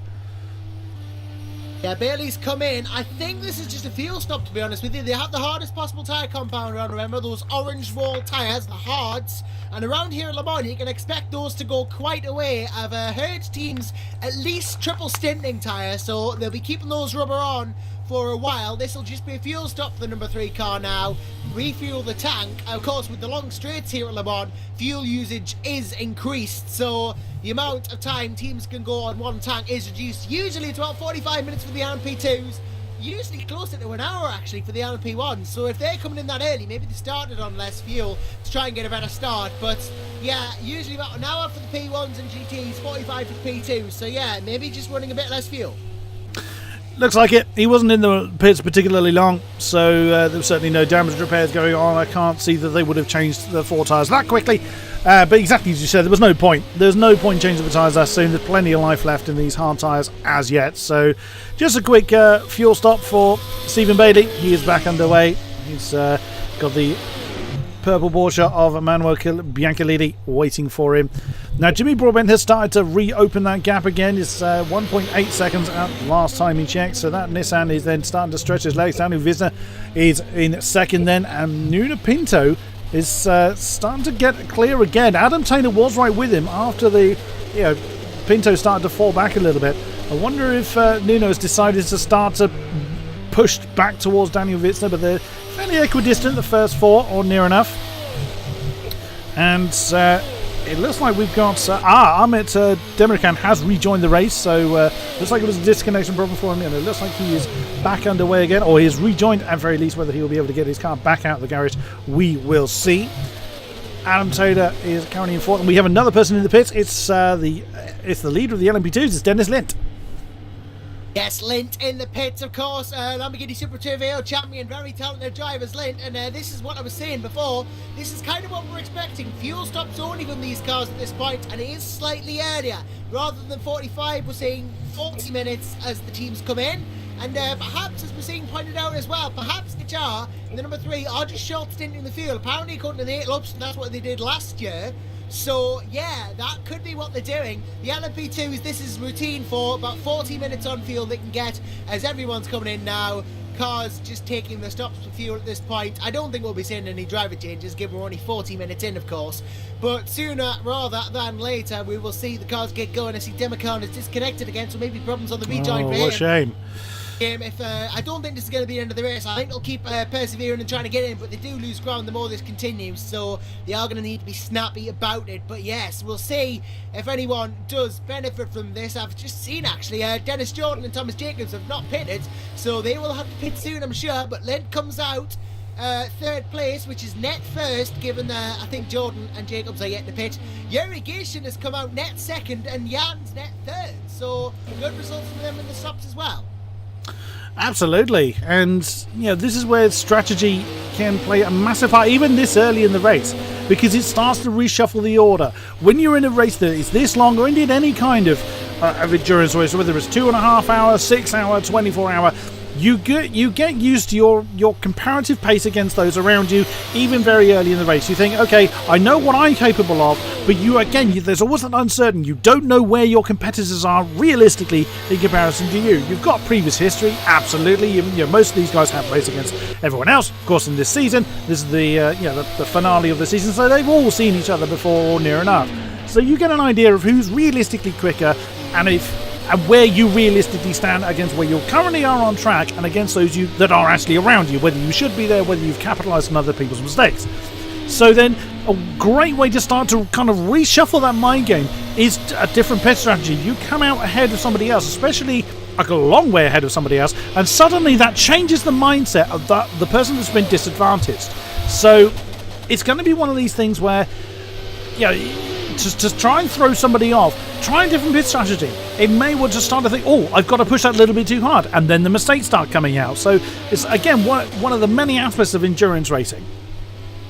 Yeah, sometimes it's about pressuring the opponent, sometimes it's about just giving them the boost that they need to make a mistake, put the pressure on. Some people will crack, some won't, and ultimately that's part of endurance racing as well, keeping your opponents under pressure. And it's what the likes of the cars that are further behind are trying to do right now. They're just trying to keep their opponents under pressure, like Visner. Pinto's trying to catch up to Visner, although there is a gap between them now at about 1.5 seconds. Daniel Visner's trying to keep up the Broadbent as well, trying to cause problems for him too, as Yuri Gishin, gets to the outside there. Nicely done. That was the line he wanted to take, to win it. But the more of this traffic that there is, the more Visner's going to have a chance of closing the gap, which is going to put the 22 under pressure, which may force an error in traffic, which is obviously not what we want to see. But it's what Visner might need, as in fact, Broadbent now, you see, he's only about 1.5 seconds ahead. He's got the LMP2, he's exactly as you said, he's right with the LMP2s now. And of course, the LMP2s, because they are quicker, they take slightly longer to get past. So if you catch an LMP2 at the wrong moment, you catch them in the chicanes such as here, because they are going quicker, you're prospectively losing less time rather. So Jimmy Broadbent, for instance, getting caught out behind Biancolini before wouldn't be quite so bad. However, if you're trying to throw one on the inside or indeed on the outside of an LMP2, you've got to bear in mind it's going to take you that little bit longer to get past that car. You can't cut cut back to the racing line quite so quickly as you could passing a GT car. So therefore, it's yet another thing they've got to bear in mind, as we have got the two leaders. I think the top 3 are all coming in at the same time. That is clever, that. They stick together in the pit stops. They don't have much to lose, and they won't have much to... They can keep an eye on each other and get out roughly at the same time, continue the battle as well. That is well played. And I've noticed as well, Jacobs and Gishin in now. So Jans, Lind both go through. But yes, Taylor in too. So we have Visner, Broadbent, Taylor, Pinto all in. Milan takes the lead then in the Monaco car by virtue of staying out. So there you go. Milan has taken the lead, but I wonder what these pit stops are going to do for the rest of the drivers. We'll have to see how long it's going to take. Beranek now moves into second as well by virtue of not pitting. Kastrup's going to have a shout, as is Bailey. All these teams and drivers are going to have a go. Jacobs now exits the pits. So very tense times in the pit lane. Broadbent exits, but is he going to get jumped? No, he's not. He has managed to stay out in front of the people he got in front of. That is crucial, but he's dropped down to 4th overall. But the cars ahead must pit, remember. Pinto exits, Visner exits, Taylor still in. So the running order: Broadbent, Visner, Pinto. Bailey now gets ahead of Taylor too, and Gishin jumps Taylor too. Yeah, that hasn't gone quite so well for Taylor. However, we don't know what strategy they're running. If Taylor wants to run a longer stint now than those around him, he's not going to want to have an LMP2 straight in his nose coming through the Dunlop chicane. But that's the nature of the beast, unfortunately. So yeah, Taylor could again just think, run my own race, not to worry about the others ahead of me. But it's difficult to kind of put that to bed. You know how far ahead the next car is, and there's always going to be that racing instinct. Close it down, push hard, push hard. It's very hard to suppress that and keep that, particularly if you've got a championship on the line. It's really hard to just think, no, run your own race. If they're a racing driver, they want to have a heavy right foot. It just goes hand in hand. If you're a racing driver, you want to go quickly. It is as simple as that, but it's how you do it. It's racing smart as opposed to racing hard. Yeah, it's being sensible indeed, and making sure you have exactly what you have when you need it, and not pushing too hard, not backing off too much. It is about that balance, you're right. It's about smart racing rather than fast racing, and indeed, it is a interesting one to see how people are going to keep going throughout this race. I'm seeing Bailey and Pinto only about 2 seconds behind each other as well. Visner about 2 seconds. Broadbent, it's about 2 seconds gaps. This is becoming a bit of a theme from Broadbent down to Bailey. You know, there's 2 seconds between each car, so they're going to keep going. Though as I say that, Broadbent has just lost a bit of time to Milan overall there in that last sector. Maybe made a bit of a mistake. But yeah, time lost to Milan in that sector. That's not good news, and it puts him only 1.5 from Visner. We're back to there. Here we go again. That battle resumes then as Jimmy Broadbent jumps out from car 46 along the 98. So that'll be one that he's... Oh, beg your pardon, that's on the way down to Indianapolis. So that's a car he would have wanted to have cleared before getting into the braking zone, which he has done. Visner should be right with him as well. He wouldn't have been held up. As Dennis Jordan now comes in, so Visner decided to stay behind the blue LMP2, so that's going to cost him some time against Jimmy Broadbent now actually getting past him. So he opted not to throw it on the inside, which he could have done. You know, there's plenty of room to do it, but it's always that element of trust against the person you're coming past. Bullshit Milan has decided to come in, car number 17, has decided now is his time to pit. So did he push hard enough to try and get further up the field? We will have to see. Just seen Dennis Jordan's guy in the pit as well. And there's Beranek, who's a little bit fidgety coming into the pits there. I'm not sure he had a quite clean pit entry. Yuri Karstorp, he's chosen to come in now as well. Bear in mind, he started from the pit lane. So that is, of course, going to drop him down. Where is Jimmy Broadbent going to reappear? As a result, he's surely going to resume the lead. Unless Milan has the godlike pit stop, I would imagine that. There he goes. Yep, Jimmy Broadbent is now going to resume the lead of the race. And Visner is going to certainly... He's lost... I thought he lost more than that, actually. It's about half a second he lost that time around. So top 3, Pinto, he's quite a way back now. He has lost some time. Car 25 has definitely lost quite a bit of time. He's now 5.5 seconds behind the leader. And Bailey is about 1.3 behind Pinto. And Milan, yeah, that's really worked out well. He had a pretty quick stop He's now come out in 5th position, only about 2 seconds behind Bailey. Only about 2 seconds behind as well. That's not bad. He's got Pavadnik to get through here at the moment, and got to try and get the. He's waiting there. You see, until he has the acceleration, he's just going to go through there. Kasdorp exits. He's going to exit ahead of James Johnson. So he has made ground up, Yuri Kasdorp. He has now gone up a place from where he was. Obviously, he started at the back, remember, after the problems at the start. He's now up to 8. He's a little ways behind at the moment, but he's definitely trying to make ground up. That is not out of this at all, but I've just noticed as well in the pit stops as well, Borja Milan has jumped Adam Taylor, so that is a change of position. One Echo have gotten ahead of Team Virus in the pit stops. That is a good move from them. Yep, and that's going to play straight into the mind game that I was talking about earlier. You get used to where you are in relation to those around you, and if something just completely, if a pit stop just completely juggles that, it really does. It hits you much harder than the casual observer might expect. You might think, oh, okay, you've just come out in the pit in a different place. It's not that at all, because if something suddenly changes the running order, you start to think, why has that happened? What could I do to change it? What should I have done differently? And it's so easy to overthink it. And again, that's where mistakes can start to creep in, because if you think, oh, I need to make up ground, I need to push harder, you're going to, at some point, you're going to fly off the road. You've got to just maintain that mental discipline. You've just got to think, no, run my race. I don't know that this guy ahead of me hasn't just done a shorter stop, or a longer stop indeed. So, oh, hello, is that... I think, did Pinto get caught? Yeah, Pinto, I think, got caught out in a lot of traffic there. Suddenly, a lot of cars right with him. And Stephen Bailey, I think, is right with Nino Pinto now. He is. He's closing up really, really quickly here as the Ahmed Dimakan saga continues. That car just does not seem to be able to stay in the race, unfortunately. This might be it. I've just seen, actually, a bit of bodywork off one car. I don't know who it is, but it's one of the cars has lost a bit of bodywork. I saw a front bumper somewhere along the line. It's Lind. It's the 9 car. It lost its front bumper. They're coming to the Porsche curves now. It doesn't look to be any suspension damage though, so I doubt we'll have the need for full course caution. Should be able to make it back nice and safely, but that is going to ruin their race. Yeah, he's going to have to come in again. He only came in a couple of laps ago, and that's horrific. It's never good sustaining damage. Of course, it adds to your pit stop time.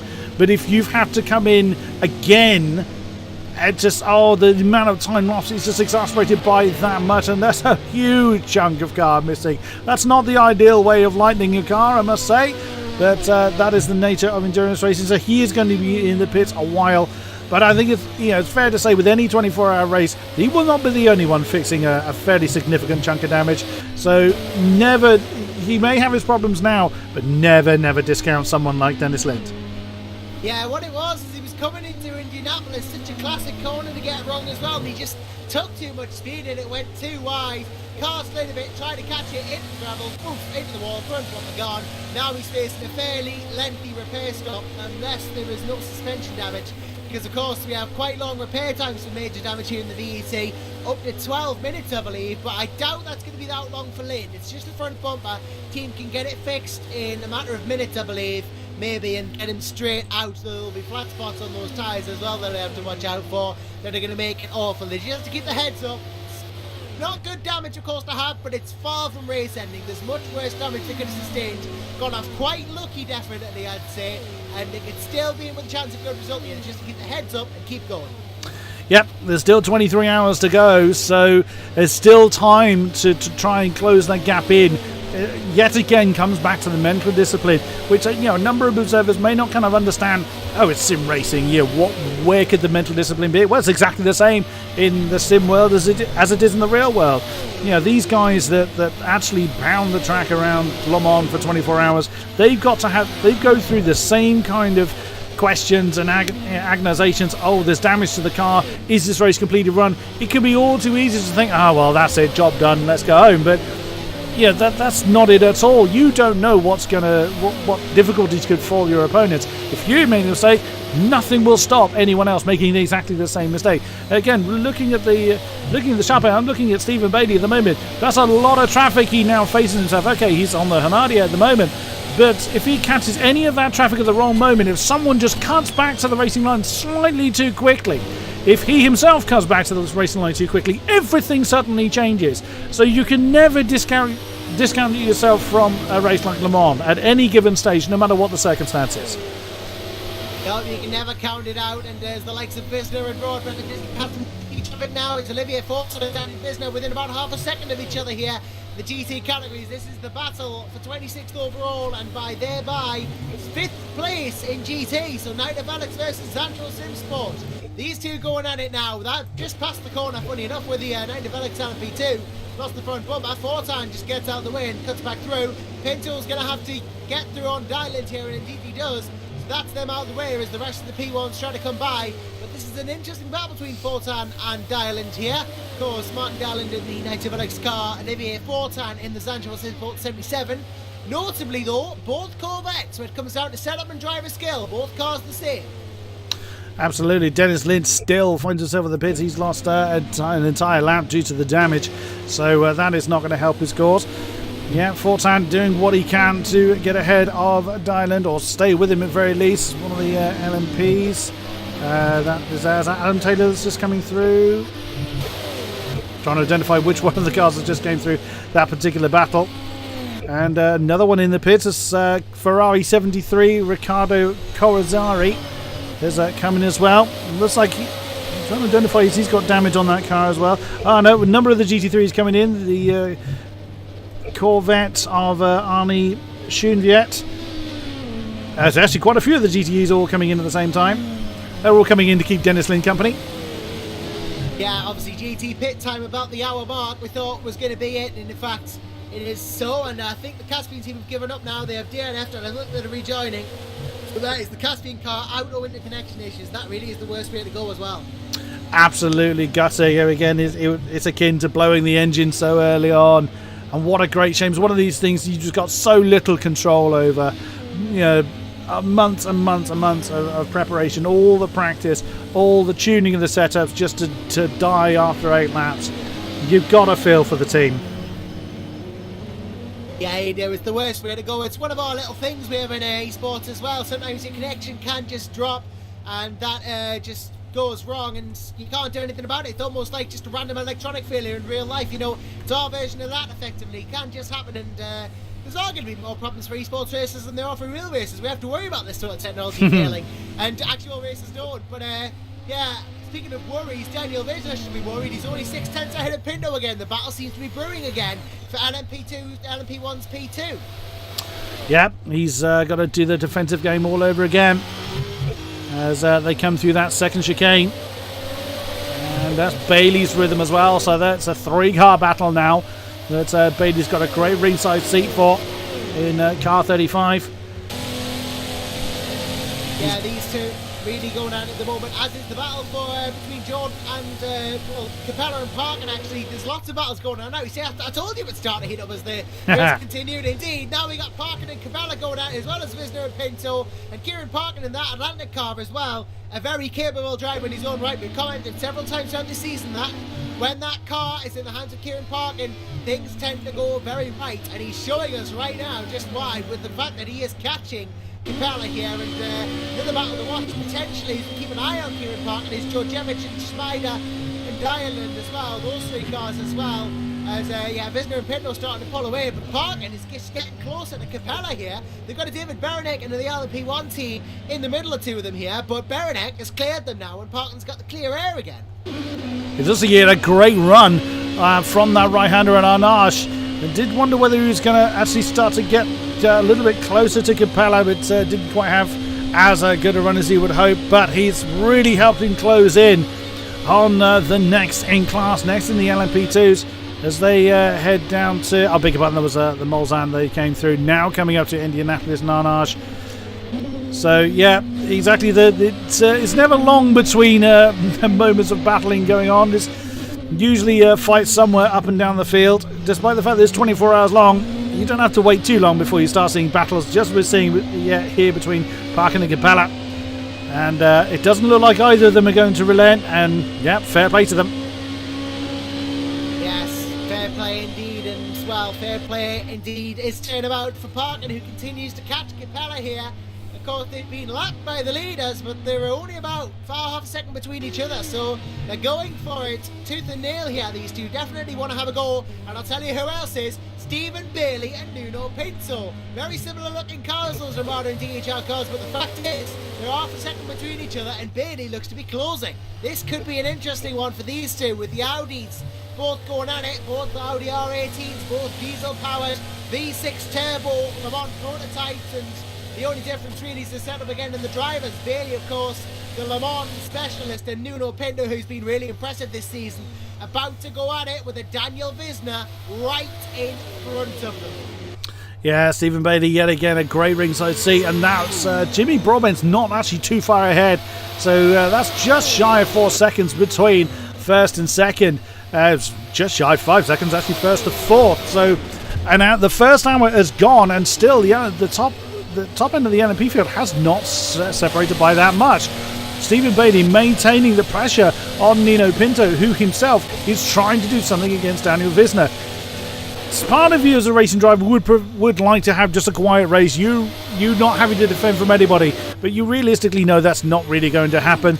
And, frankly, you enjoy the race more if you are having to fight for your position. But equally, you don't. It's not an easy position for Pinto to be in.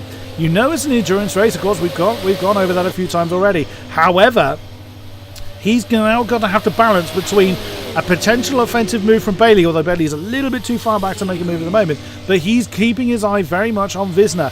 He's still got to judge if he's going to make a move on that next car in line, or whether he is going to just stay behind. Oh, he got a little bit squirrely under the brakes there. I think he had to put a little bit more brake pressure on than he was expecting. He's now very, very close to Daniel Visner once again.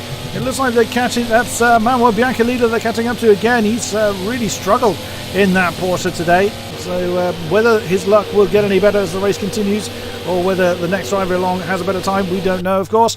But that, of course, puts Pinto in a prime offensive position. Very, very close between the two. Half a second, if that. And it's maintaining status quo at the moment. You just get a feeling that there could well be a move at any moment. And that, again, Visner is well aware of that. He knows that there could potentially be a move. And that's something he's had to deal with for the last, I'd say, 10 laps at least, including the pit stops. He's had to constantly be aware of the fact that Pinto's been in offensive position that entire time. Yeah, they've had to be aware, as Visner's had to be aware, the whole team has had to be aware that they're being chased down, and now it's a three-way between Pinto, Bailey and Visner. This is looking very much like the battle we've been waiting for all race, and it's not really helping anyone but Broadbent, this and all, man. While these lot are battling, he's just getting further away. Gap's now 4.2 to Daniel Visner in all this, so they're all helping him inadvertently by battling for position, especially Pinto, who has got the run of Visner into the Portuguese, but surely won't go for the overtake, just wants to line himself up, get a good run out of it, and maybe look into the first few corners of the next lap. And Bailey in amongst all this is just sitting pretty at the back, hoping that something goes disastrously wrong for the both of them. They lose ground and he has a chance to turn up. And again, Broadbent may not necessarily be aware of the fact that the guys behind him are fighting as much as they are. He'll just be trying to run his own race, but he will be aware of the fact that the gap is beginning to increase. Now it looks like Pinto's actually fallen into the clutches of Bailey now. So Nuno is going to have to start doing the defensive game a little bit more than he has done over the last couple of laps. But even still, Daniel Visner has to capitalise on that. Once Pinto falls into the clutches of the car behind, Daniel Visner has to capitalise. He's got to start to push, even if it's a case of just pushing maybe a couple of percent. He wants to be able to build a gap so he doesn't have to defend quite so hard. It's going to be really his only opportunity to start to close down Jimmy Broadbent, who continues to lead. Nearly 5 seconds now is the lead to the Nissan. But now is going to be a great opportunity for Visner if he can just break away from Pinto, even by a second or so. Now's his great opportunity. Bailey had a look on the inside of that first chicane. Whether he was intending to make a move or not, he would have made his car very, very obvious in Pinto's mirrors, but he remains in that fourth position. Right, so indeed, further down the order, we've had a change of position as well. Olivier Fortin has cleared Martin Dyland and all this. French-Canadian rather, now does go through into 25th place overall. Brownegam as well is behind, waiting for a chance if he can catch up to Dylan, though he's entering the Porsche curves now, so there's a bit of gap between them. But Dylan's going to have work to do now if he wants to get through, because it was a crucial gain for Fortan. Yeah, it's quite a Corvette heavy field in the GTs, but at the moment it's they're having to really work very, very hard to try and gain any significant ground. Although currently the GT field being led by Riccardo Corazzari in the Ferrari, and then next in line is Arne Schoenviet in the Corvette. You can just see there Goran Jardovic in the next Ferrari. So the Corvettes are not ruling the roost by any stretch. They may have the greatest representation, but at the moment they're having to try and work hard to gain, because there's quite a gap between Schmeider and Fortan. Fortan, as already mentioned, still fending off Dylan as they now come through the Dunlop curve and Dunlop chicane. So they've got there's a fair bit of ground between 21st and 25th in the race at the moment. Yeah, indeed. And if you are just joining us, where have you been for the first hour of this race? You've missed some brilliant action indeed, as we are now 63 minutes into this 24-hour race, and well, as it stands, your top 5 in LMP1, Jimmy Broadbent in the number 22 GNS Endurance Nissan GTR LM Nismo, followed by Daniel Visner in the Audi R18, then Nuno Pinto and Stephen Bailey in chasing R18s, and Borja Milan rounds out your top 5 in LMP1, and the Monaco Racing Porsche 919 briefly led the race, of course, but ultimately still has a chance with 23 hours to go. And in LMP2 it's a similar story, with Anthony Jans of Team Spirit Racing leading affairs out there at the moment from Shane Burke in the Simtech. Then it's Dennis Jordan in the Monaco from the GT Italia number 14, Kieran Parkin, and these two are going at it real big time now, actually. They're battling each other. I'm sure we'll be coming back after them after we briefly looked at the top 5 in GTs, which as it stands are currently the following: Riccardo Corazzari leading in the 73 Agera, then the 99 Agera right behind it, the second place, then Goran Djordjevic in the 79 Virus car, then the 64 Satellite driven by Eric Spider, and Olivier Fortan rounds out your top 5 in GT class. But to go back to Parkin and Capella, they were so close there briefly. That they were, and Parkin is really staying on the back of that Orica. He does not want to let that one out of his sight at all, and Dennis Jordan is not actually too far ahead. It's probably 2 and a bit seconds at best, but Capella can't concentrate on that. He knows Dennis is there. Of course, he will want to try and push on to try and close that gap down, but he cannot let Parkin get any kind of advantage at all. And we have James Johnson coming in the pits from the back of the P1 category. So again, his car sees the pit lane. Yeah, his car is seeing the pits now, and he will come into the pit stop and do whatever he needs to do. I assume again this will be a fuel only affair. Yep, car's flat, so it remains a fuel only stop for Johnson. Obviously cars will be double triple stint in these tyres, absolute minimum we believe, and things going well at the moment for, well, they're making a decent recovery drive here, the ACR Zaxby team. Obviously not had the best start, but they're doing okay, obviously near the back of the P1 field, but they're just finding it out at the moment. As I think actually looking at lap times, Adam Taylor in that Team Virus car may be currently the fastest car on track. Well, he's getting some pace out there, and there probably isn't a great deal in it between the peak laps of any of these competitors in their respective classes, but it always comes back to consistency with any kind of endurance racing. But Adam Taylor seems to have found a bit of pace, and he's 20 seconds down for the lead, so not a particularly huge gap in endurance terms. He's got Borja Milan not too far ahead. It's about 1.5 seconds between him. But we can't ignore this battle 2, 3 and 4. Danu Visner, Nuno Pinto and Stephen Bailey. We've been looking at these for a while, and this is exactly why. A move is just looming. Again, you see Nuno Pinto go for a slightly earlier apex into that Indianapolis Armage complex. Then Daniel Visner, part of that is because that'll be his line, but also part of that he's reminding Visner that he is there, and I highly doubt he's forgotten that fact. But Stephen Bailey is right there as well, so Pinto can't fall into the clutches of Bailey. He's already, that's barely over half a second between second and fourth. So one little mistake and Bailey is in a brilliant position to capitalise. He is, yes, he's in a perfect position to capitalise if anything were to go wrong here. And he's just been there ever since this battle started. Visner and Pinto, look how close it is. Something's imminent, and you got a feeling it'll happen soon with Rizzo coming up in the GT car as well. Got potential traffic. This could get interesting. Pinto chasing. Is to come into the Ford chicane. Visner left, as is Pinto. Surely Koyote backs off nicely out there from Pinto. Just decides to back off and save a potential accident. He had to do that, really. Yeah, that caught Bailey out, but exactly as you say, he took the safer option. He could have risked flying through on the inside of that Z4, but there was no point.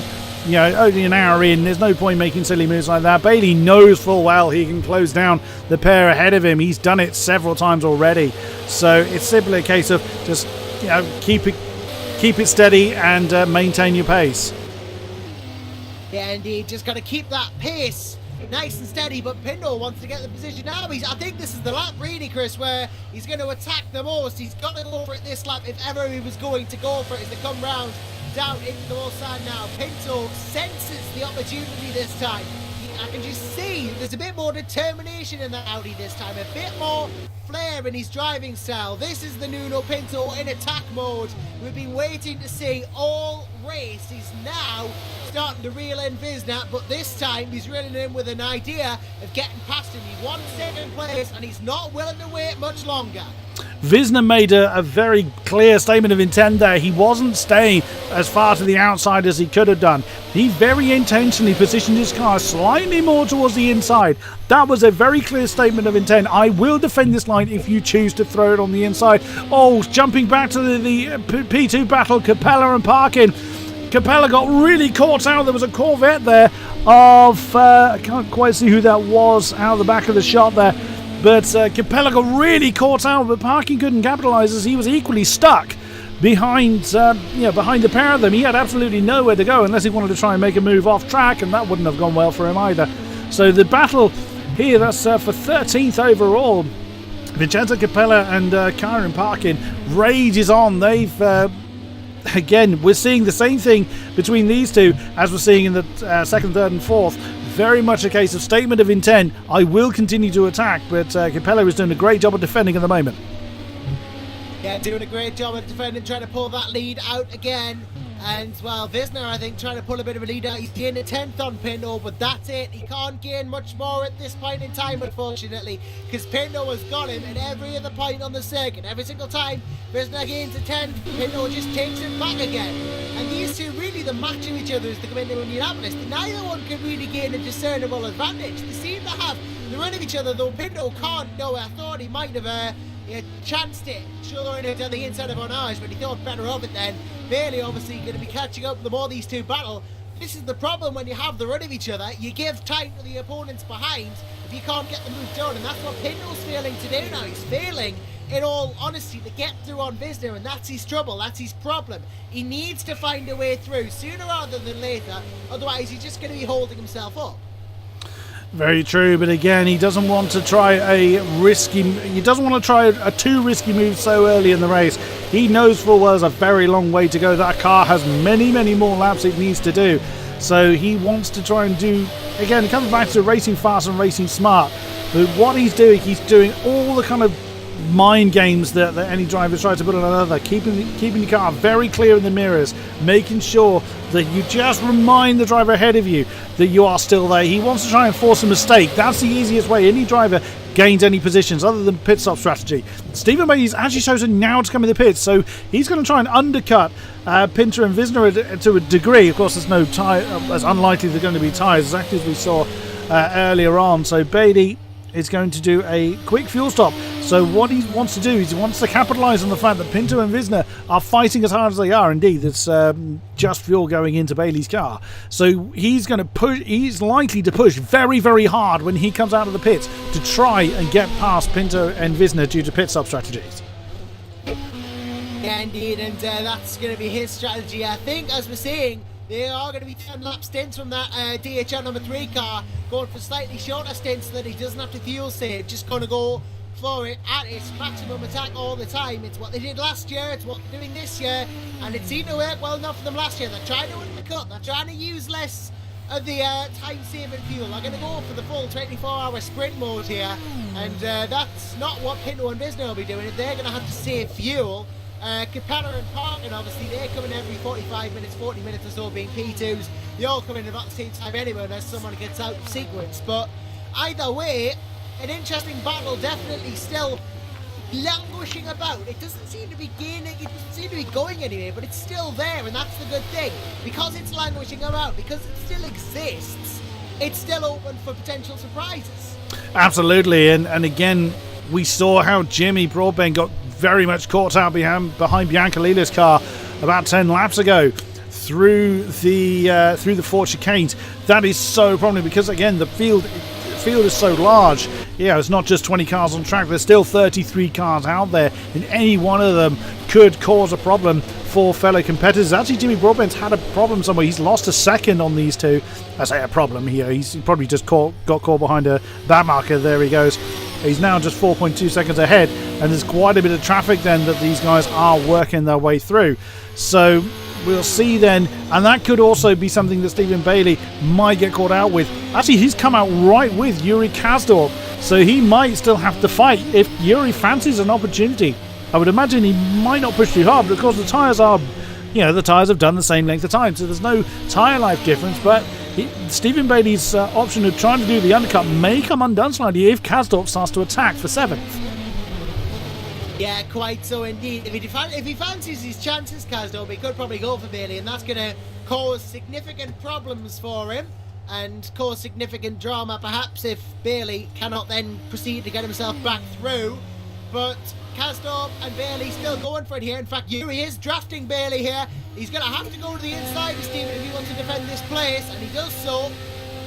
And he then switches back to the outside, meaning Kasdorp's going to have to outbrake him, and he doesn't. Bailey gets the line there, and that was a clever move there. Lured him into a false sense of security, and he made Kasdorp pay for it. Gains a couple of tenths in the process. If he can keep doing that, he'll stay ahead for sure. Meanwhile, Taylor and Milan within a couple of tenths as well. We have Visner Pinto, we have Milan Taylor.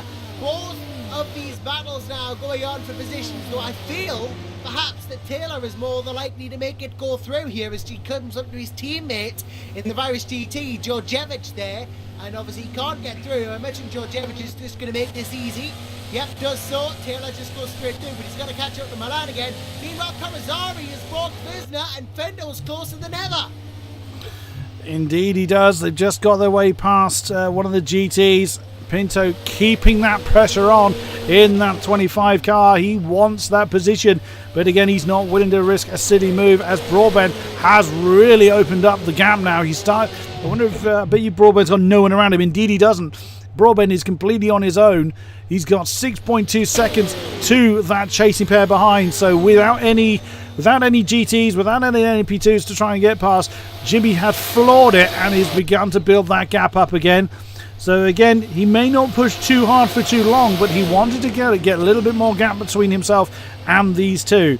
Obviously choosing not to pit at the moment, but I wonder how long they're going to press on before they start. Before they come in again. We saw Bailey come in to try and undercut as well, and he's still fighting off Kasdorp. So that's depending on how hard Stephen Bailey has to defend against Yuri Kasdorp, it could potentially completely undo the undercut he's attempted against Visner and Pinto, but we'll only know that when they come in. They look like they have no intention of doing so at the moment. Yeah, no intention right now of doing that, and well, the intent obviously there, but obviously if circumstances change, they may have to. Jans Burke in, so P2 starting to come in as is Capella, as is fucking. They'll stay together during the pit stops. It is 76 minutes into the race, so this is the second expected pit stop for the P2s, given they seem to be doing about 40 minutes on attack the field around here, Lamar. Yep, so the P2s aren't particularly, in the grand scheme of things, they're not too far spaced out apart either. So they're maintaining a fairly decent pace. They're all coming in exactly as you say. Thomas Jacobs has chosen to continue. Dennis Jordan didn't come in either. So, and again, there's things like that where if you feel you can just press on for one more lap, you could well, especially if you've had people fighting, exactly as the likes of Visner and Pinto. If you're going to try and do a slightly different pit stop strategy, as Hildebrand also comes in, Speaking of fighting, Taylor's just made a brilliant move on Milan, actually. Sorry to interrupt you, Chris. Carry on. But he's just thrown it down the inside before they even got to Indianapolis. It was the turn before that. He threw it down the inside. That was a genius bit of opportunism from Taylor there to get through into 4th place. I sensed it was likely to go, and it did. Very nicely done. That's very opportunistic then by Adam Taylor in the number 1 car. He really trusted the fact that Borja Milan wouldn't turn in on him, and there's no braking zone into that right-hander before Indianapolis. If anything, you're setting yourself up for the braking zone of that 90-degree left-hander of Indianapolis, so could well have caught Borja napping, but look, the gap he's already opened up, so there's quite a lot of pace that Taylor's looking to deploy. He's already opened up good. That was almost half a second he's got for himself, if not a little bit more than that. Is it? I mean, we saw. I say Bailey's, judging by the rest of the field, Bailey really has come in very, very early. So that's quite interesting. None of the other LMP2s have come in. LMP1s have come in since Bailey. Yeah, of course, Bailey running that different strategy, of course, every 10 laps rather than every 12 or 13, trying to make sure he doesn't have to fuel save, trying to use less of the tyres per stint, and it's a bit of an interesting strategy, of course. They did it last year, and, well, we saw that it worked, but, of course, they ran into problems not related to the strategy. But, yeah, Yuri Castro definitely trying to catch Bailey, but right now they've got no shoot to worry about, so not quite going to do that. Pinto and Visner still stuck in this problem, this kind of... They're stuck in this mire at the moment. Neither can really make a move with each other. It's like a great game of not overtaking. They're trying to stop each other from overtaking each other, but it's not quite working. They're just stuck in this sort of middle ground stalemate. Neither can really get out, though. Pinto, look how close he is on the exit of this Mulsanne chicane. May just have broken the deadlock. Maybe about to make a move as they come up to Nuno Pinto, Dennis Lind. Going to get involved as well. Pinto, well draft, goes to the outside. Visner's going to be stuck there unless something happens. He can't come to go to the outside. He goes. That is an interesting one. I thought he was going to back off, but Pinto, well, use all the track. Oh, Lind gets back down the inside as well. That is what it wants to keep the position, doesn't he, Jenny? But it didn't stop, so Pinto was ultimately going to get back ahead of him, but that was, of course, Grizzly using all of the track. That badly backfired. There was a great attempt by Pinto, but just could not quite get the pace when he desperately needed it. He stayed in the slipstream for as long as he could on Visner, but what he was trying to do was box in Visner behind Lind. But unfortunately, there was more space on the right-hand side than Pinto gave credit for. So unfortunately for Pinto, then Visner was able just to fly around the outside, and that actually caught Pinto out when Lind returned to the racing line. Yeah, indeed. I think Jimmy Ellison, our race director, just gave a message to one of the teams and drivers as well. Unfortunately, I didn't quite catch what he said, but it would have been an instruction perhaps to watch track limits. But either which way, interesting things occurring. But Visner is currently ahead of Pinto by a fair while now, actually. Yeah, another battle that's forming is Parkin. Oh, Parkin and Capella have actually swapped rounds since we last looked at them. So Kyron Parkin has managed to make his way past Vincenzo Capella. So will he be able to break away before the next round of pit stops? We will see. And Visner has managed to maintain that gap between himself and Nuno Pinto. So now we're going to see, now that Pinto has kind of been forced off the back of Visner, we will see whether the second place Danny Visner will be has the pace to actually break away, or will Pinto just reel him back in again? It actually looks like it's the latter. Pinto's already back on Visner's case. Are they going to come in? What numbers they come through? No, and these, unfortunately for Visner, he's caught the back of Offermans in the Corvette. He had to really back off so not to close in too quickly on the Corvette, and now he's got through, but of course that's put Pinto straight back on his rear wing again. Yep, straight back on it. Round 2 indeed. These two are going to go at it again. Well, I have that traffic really helped. Business got to be careful. Absolutely, he does.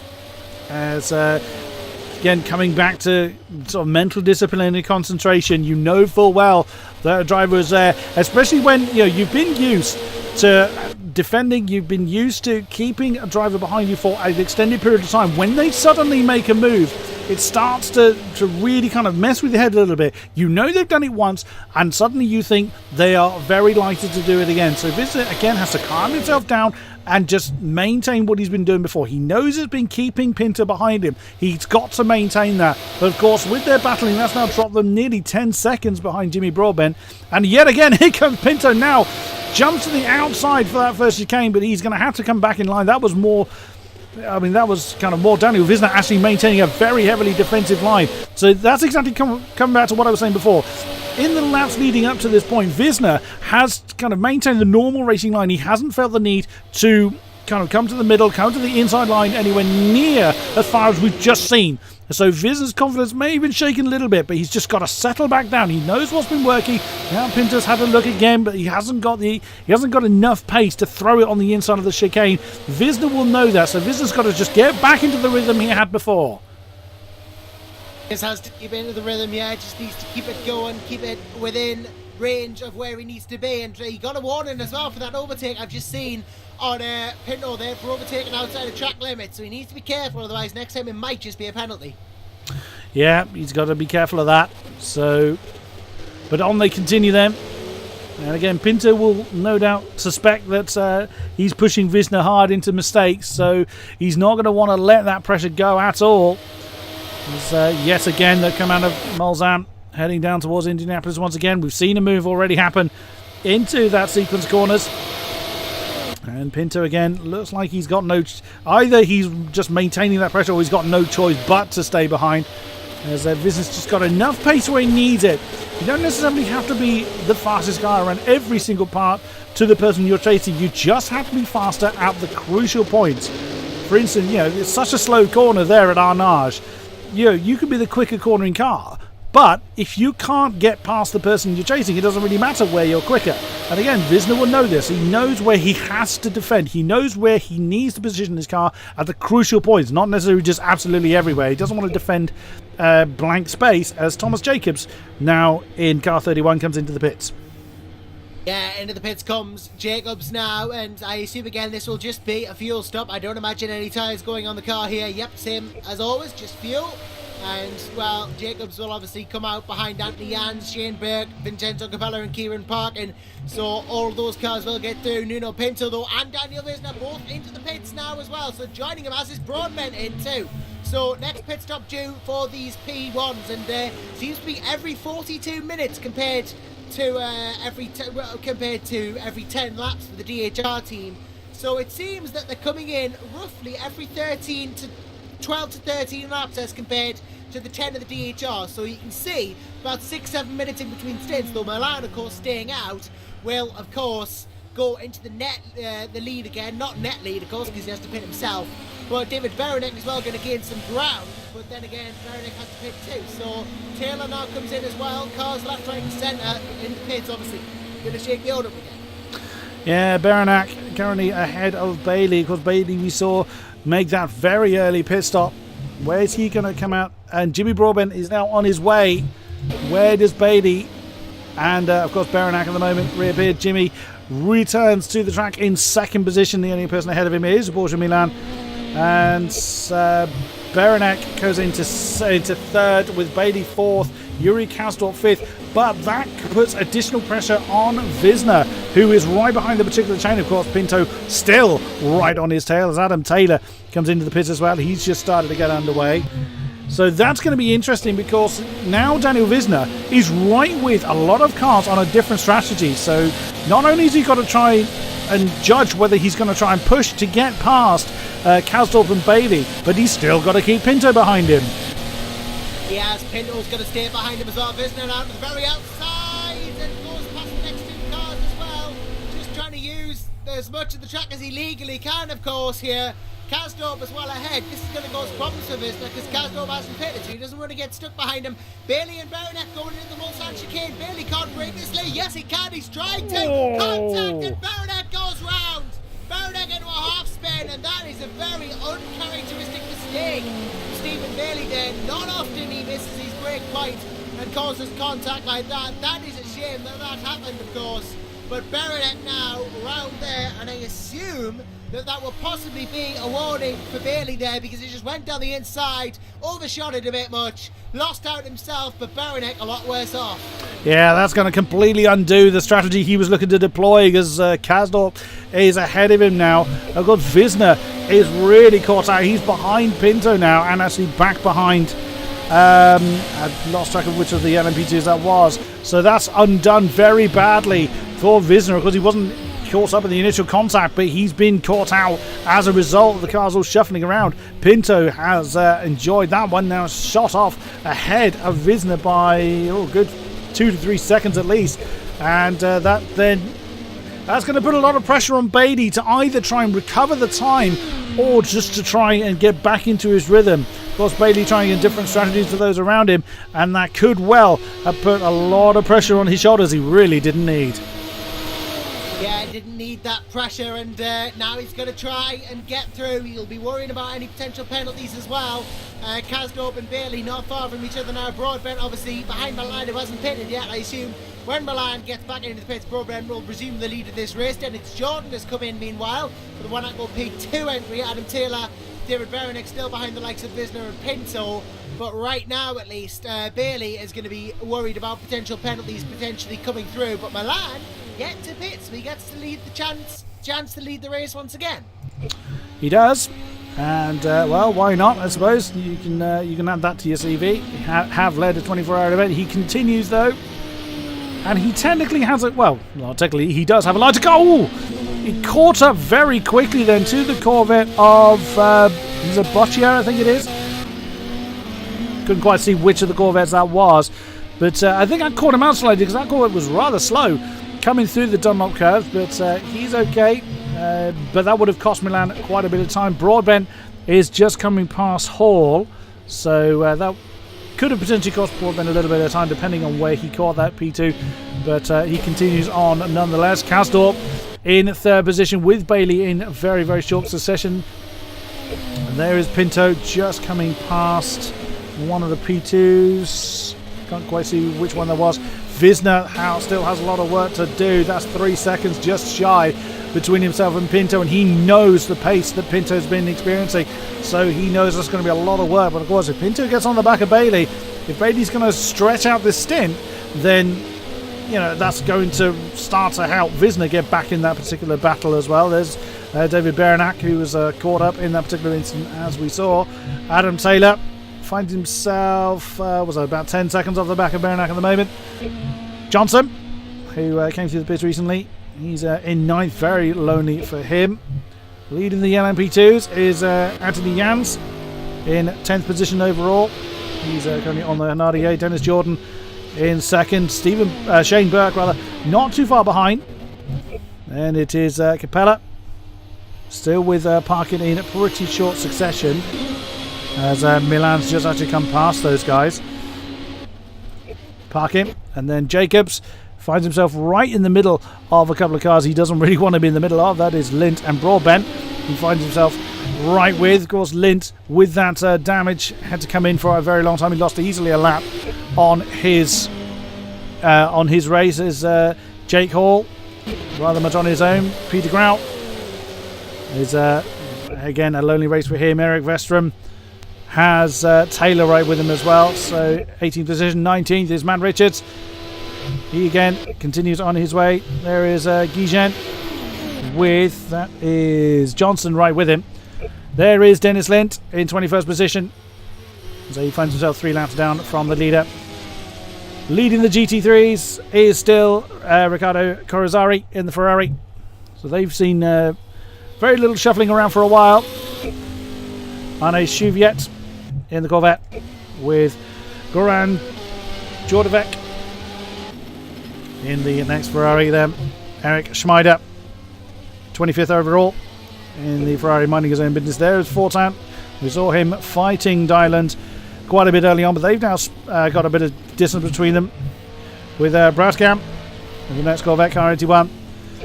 Maurice Nicolai, he's very much on his own. He can't see anybody fore or aft.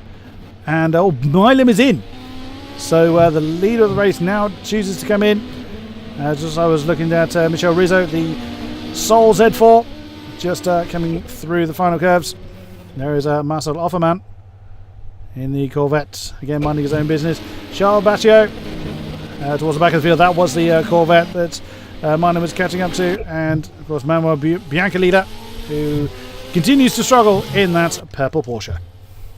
Yeah, Biancalilla continuing to struggle on as Milan pits here, and obviously just taking fuel at this point, turning the engine off to save himself some engine heat as well. That means Broadbent will resume the lead of this race, and Kasdorp and Bailey have chances. Well, Kasdorp in actually. Kasdorp has come in. Bailey has elected not to, and obviously on that alternate strategy is now going to pop through into second place, meaning it is second and first for the DHR and GNS cars, and interesting stuff for them. And we're hearing as well no further action to be taken on Bailey versus Berenek, as Bailey was level with Berenek's rear wheel tyre. So there you go, no further action to be taken as the tyres were level. So there you go, not going to have any problems now, can get away and run with what he has and not worry about any potential penalties, because no further action will be taken. Oh, he's a lucky boy. That could have very easily gone against him, but it was decided by the stewards, by the live stewards, that no penalty and no time will be added to by either Bailey or Berenek for that one. As mentioned, Bailey was level with Berenek's rear wheel at the point of impact, so it was decided a 50-50 racing incident as we've gone over 1.5 hours gone. Jimmy Broadbent now leads by 10 seconds, this time over Stephen Bailey. As already mentioned, he's on a contra strategy. Nino Pinto is just under 2 seconds behind Bailey then, and Visner, his workload's getting ever more because he's 3.5 seconds behind Pinto now. So the pit stop strategy hasn't worked well for him at this stage, but still a very long way to go. Aha! First driver change of the race. And I've noticed as well, we lose David Berenek, but we gain Daniel Pastor there in the new driver for the RGPL team, and gets in the car. Let's see what Pastor can do, because this is the first time we've seen him, I believe, in the VEC. So this is going to be new for him. Let's see what he's capable of. Wow, what a way to make your debut then. That's yeah, wow, there he is, Daniel Pastor, taking over the number 7 cars. It's quite early for a driver swap, but again, little and often could be their given strategy. Nothing, no one definitive way of approaching Le Mans that is definitively better than any other, because of course if that was the case, then everybody would do it. So welcome to you then, Daniel Pastor. We'll see how well you do. It's wow. That's yeah, it's not, no pressure whatsoever, but I tell you what, there is pressure on Capella. Parkin's through. Parkin is through on the way to the Porsche curves. Vincenzo Capella has lost the position that he had, and Kieran Parkin has now moved back into the position which he was fighting before. He's now 4th in class. That was a class move, actually. That was brave to do a move on the outside of the first part of the Porsche curves to claim that position. Bearing in mind, these two have been crossing swords for quite a long time now. So, yeah, that took a lot of trust in the person you were passing. Again, if you're the person that's about to lose a position, you know full well when the defense is too late. You know when the job is done. Just settle back into the rhythm. You know, it was such a long way to go. There's no point in pushing too hard to try and maintain a position and potentially send you both off into the dust. No point, nothing to gain by doing that. So Capella would have known when it was too late. So now he's passed Parkin before, and now he just has to close him back down and try again to regain that 4th position. Yeah, indeed, Kieran Parkin now ahead of Vincenzo Capella, going to chase down the likes of Burke and Jordan, who themselves are going at it in front of him. And while Shane Burke, the Irishman, definitely knows how to push his car to the limit. A very fiery driver indeed, always pushes his car to the limit, and we've seen some great moves from him in the past. He's now chasing down the calm, composed German Dennis Jordan as the two cars go down the Mulsanne now. Jordan and Burke currently very actually level in terms of speed, not much in it at all, so Burke's going to have to get in the corners. Absolutely, and just seeing Jimmy Broadbent working his way through the traffic as well. Oh wow, and that was actually Nikolai in the Ferrari.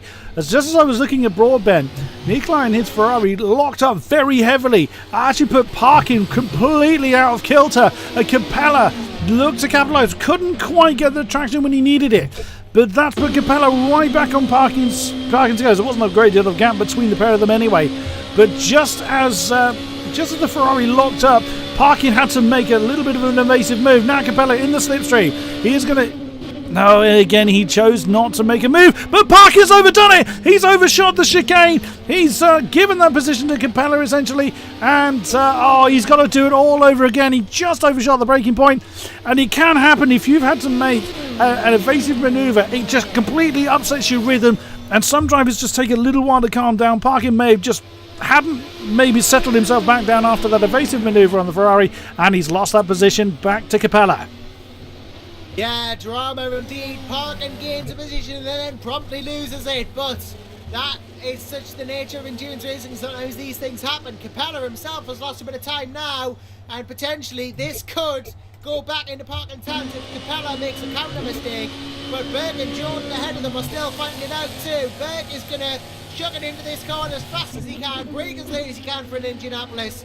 Turn in and try and get the traction on Jordan on exit, because that's very similar in the straight. He just needs to get through on the corner and needs to brake later and corner faster. That's just what he has to do. And Stephen Bailey's been caught out behind this battle of the LMP2s between Capella and Parkin. He's got past one. He's just going to have to bide his time to get past Capella. That could have gone quite nasty, but again, Bailey, a very experienced hand at this, knew where to position his car, and Capella, of course, jumping into the slipstream of Bailey, perfectly allowed. That's going to help him try and keep Parkin behind him. He knows how much pace Parkin's got in his car. And who is that is catching up? That's Pinto that's catching up to Parkin as well. So again, LMP2's just got to be a little bit careful of the charging P1s. Oh, Pinto had to stay behind Parkin. That's going to lose him time on Stephen Bailey. But again, we know that Bailey's on a different strategy. But Pinto may not necessarily be aware of that. He just will realise that Stephen Bailey is ahead of him. So he may push a little... Oh, wow, that was a nice side-by-side there, coming through the Corvette curves for Pinto on Parkin. So now he's got past one. He's going to have to stay behind Capella. Of course, that's going to allow Bailey to start to run off a little bit from the Audi car 25. And so Bailey then knows he doesn't have to immediately defend. So 9.3 then is Jimmy Broadbent's lead over Stephen Bailey.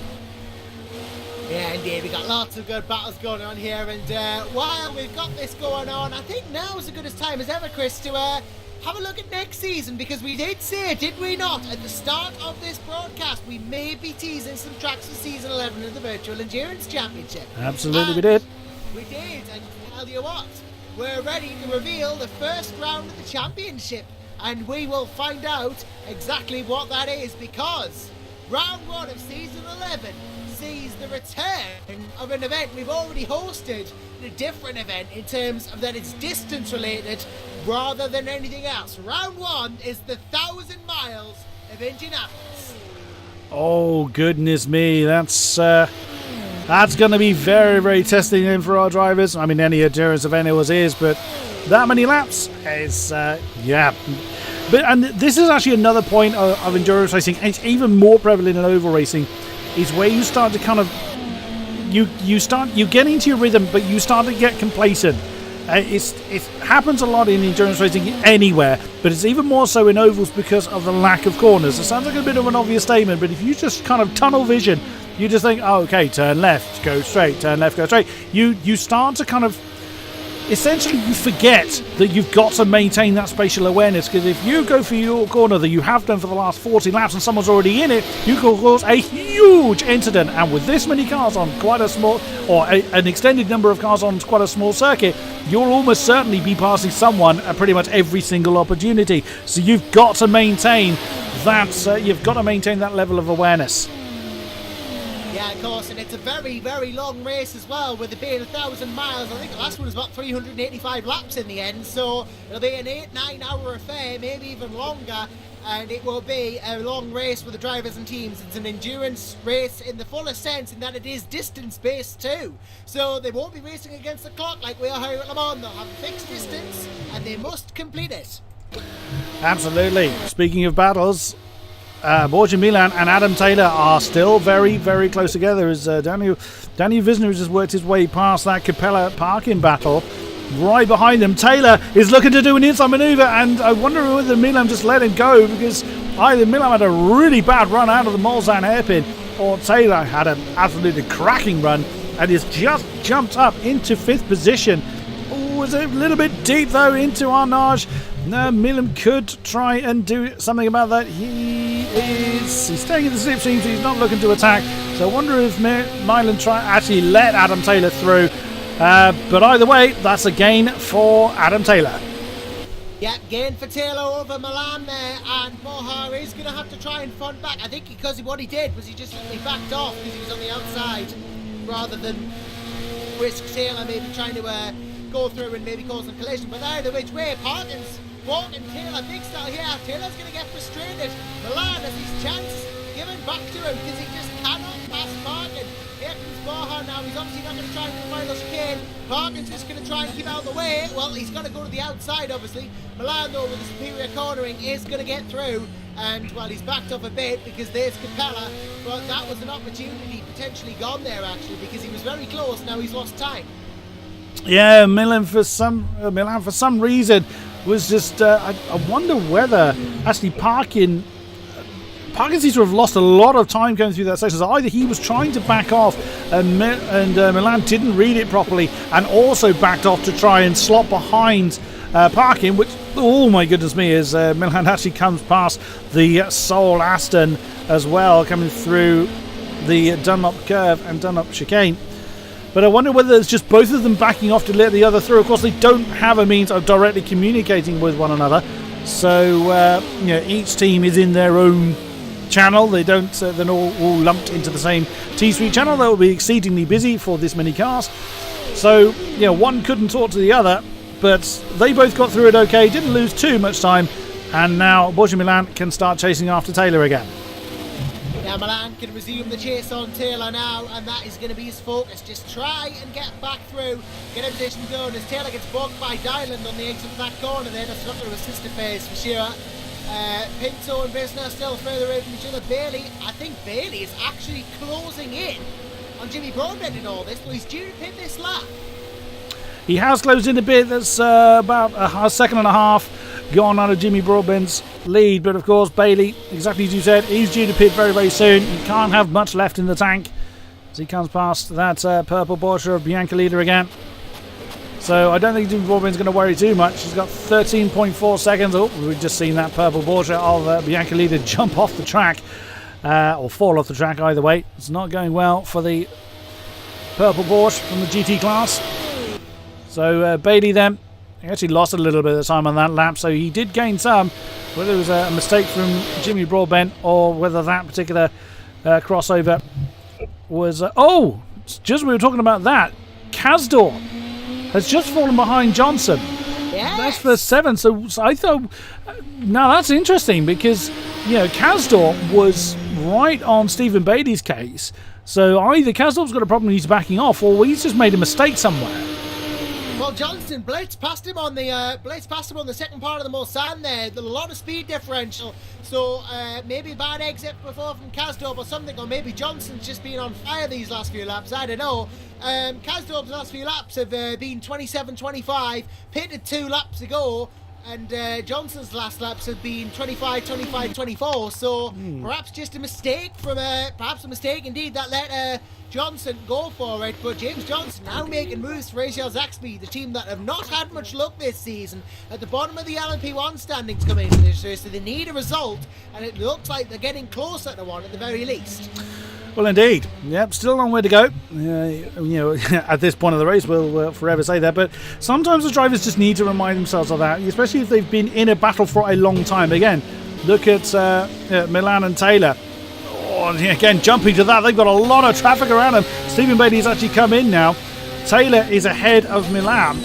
That we knew. But with the amount of traffic that they've just been fighting through, I think Milan has been able to close in a bit on Adam Taylor. So that battle is continuing fairly strong. Stephen Bailey now in the pits, along with some of the GTs coming in as well. Corazari, Schoenviet and Schmeider all coming in as well. So the different strategies for the GT, well, different strategies for everybody starting to play out. The pit lane's been fairly busy. And Bailey now gets underway. Is he going to beat Johnson? Oh, he'll just about beat James Johnson out. It's going to be a little close. Ah, no, Bailey's back up to speed now, so he can back out in 6th position. Driver change as well in the Starlight Racing car, I believe. Eric Schmeider has swapped out, or is going to swap out with Adam Baldwin. And I think there is going to be another change as well. Ricardo Corazoni is going to change out to Osvaldo Cocosa. Arne Schoenflick coming out of the pits though. Martin Dylan should come out of the pits. Olivier Fortin is coming out of the pits. Bradegam should come out as well. Yep, Cocosa in the 73 now. That is a change. Schmeider will change likely to Adam Baldwin. And there will be a change in the Satellite 64 car too. Bradegam comes out. Dylan comes out. And that driver change yet to go. So a couple happening now. And of course, more notably as well, Matt Richards, who swapped from Nicholas Hillebrand, who started the Magenta car. He swapped a while ago, though we missed it first time round, though. But yes, that's another driver swapped around the list of driver swaps. So I think this is about the start of the race point where we start to see them. Yeah, absolutely. So now, again, this is going to be where how well a fresh pair of eyes, a fresh driver can start to make a difference. Because again, come back to Manuel Biancalile, who's been really struggling with that Porsche. The next person that takes that over could be an absolute god, and just close in 3 or 4 seconds, on their particular battles. Adam Baldwin is really having to defend straight away. Gets into the car and straight away has to defend his position from. I'm going to struggle with this one. Sofijanic? Stefanic, possibly, yeah. Stefanic. Flat down there, obviously, Stefanic has gotten in the car there, the 79, and is chasing down Baldwin now with the red knots. Actually, in fact, so many knots that he's not just made it knots, it's made it look more like nautical miles as he comes on the inside here. Wow. Stefanic is really pushing on, and he's gotten through. It's great stuff. I knew there was going to be at least one name I'd trip up on. I've done well so far. There's, You've done all right. yeah, for my first go here at VEC, that's not done too badly yet. That is again. Remind me how you say it. Savanic, yeah. I'll hopefully try and remember that for my next into the box. Oh, we've gone a bit deep though with that first chicane. Baldwin is going to be right on him. Yeah, the Adam Baldwin Ferrari is going to try and do something against car 79.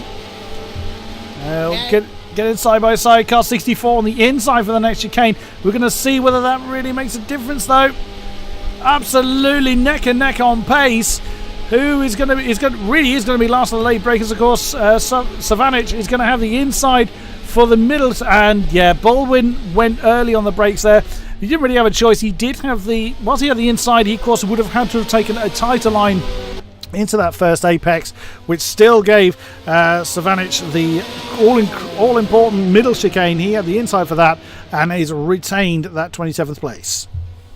Yeah, Vladan Savanic there just about holds on there through being on the brakes, and Baldwin kind of did let off a bit, but I think he was right to, otherwise it may have led to a collision there, and Baldwin just wanted to keep out of the way. Now Vladan has a chance to get through and stretch his legs out, though he goes very wide coming out of the turn there. That's going to give Baldwin a bit more of a run on the throttle and give him another chance to get through. Martin Dylan being chased by Osvaldo Cocosa, who's just gotten in that 73 Ajira car there as well. So there's another new driver, pressuring a driver that's been in for a while, and well, it seems these new drivers have a talent for that. Cocosa are doing a decent job. Richards goes through on them though, and Baldwin trying to get back onto Savanic, but he doesn't seem to be getting much ground anymore. Cocosa seems to be a closer shot to Dylan at the moment, about half a second between them. Johnson's in as well. Wonder if we're going to see some more driver changes along with the purple Porsche of Manuel Biancalile. A few people, I think, possibly waiting to jump into cars, so see some driver changes going on.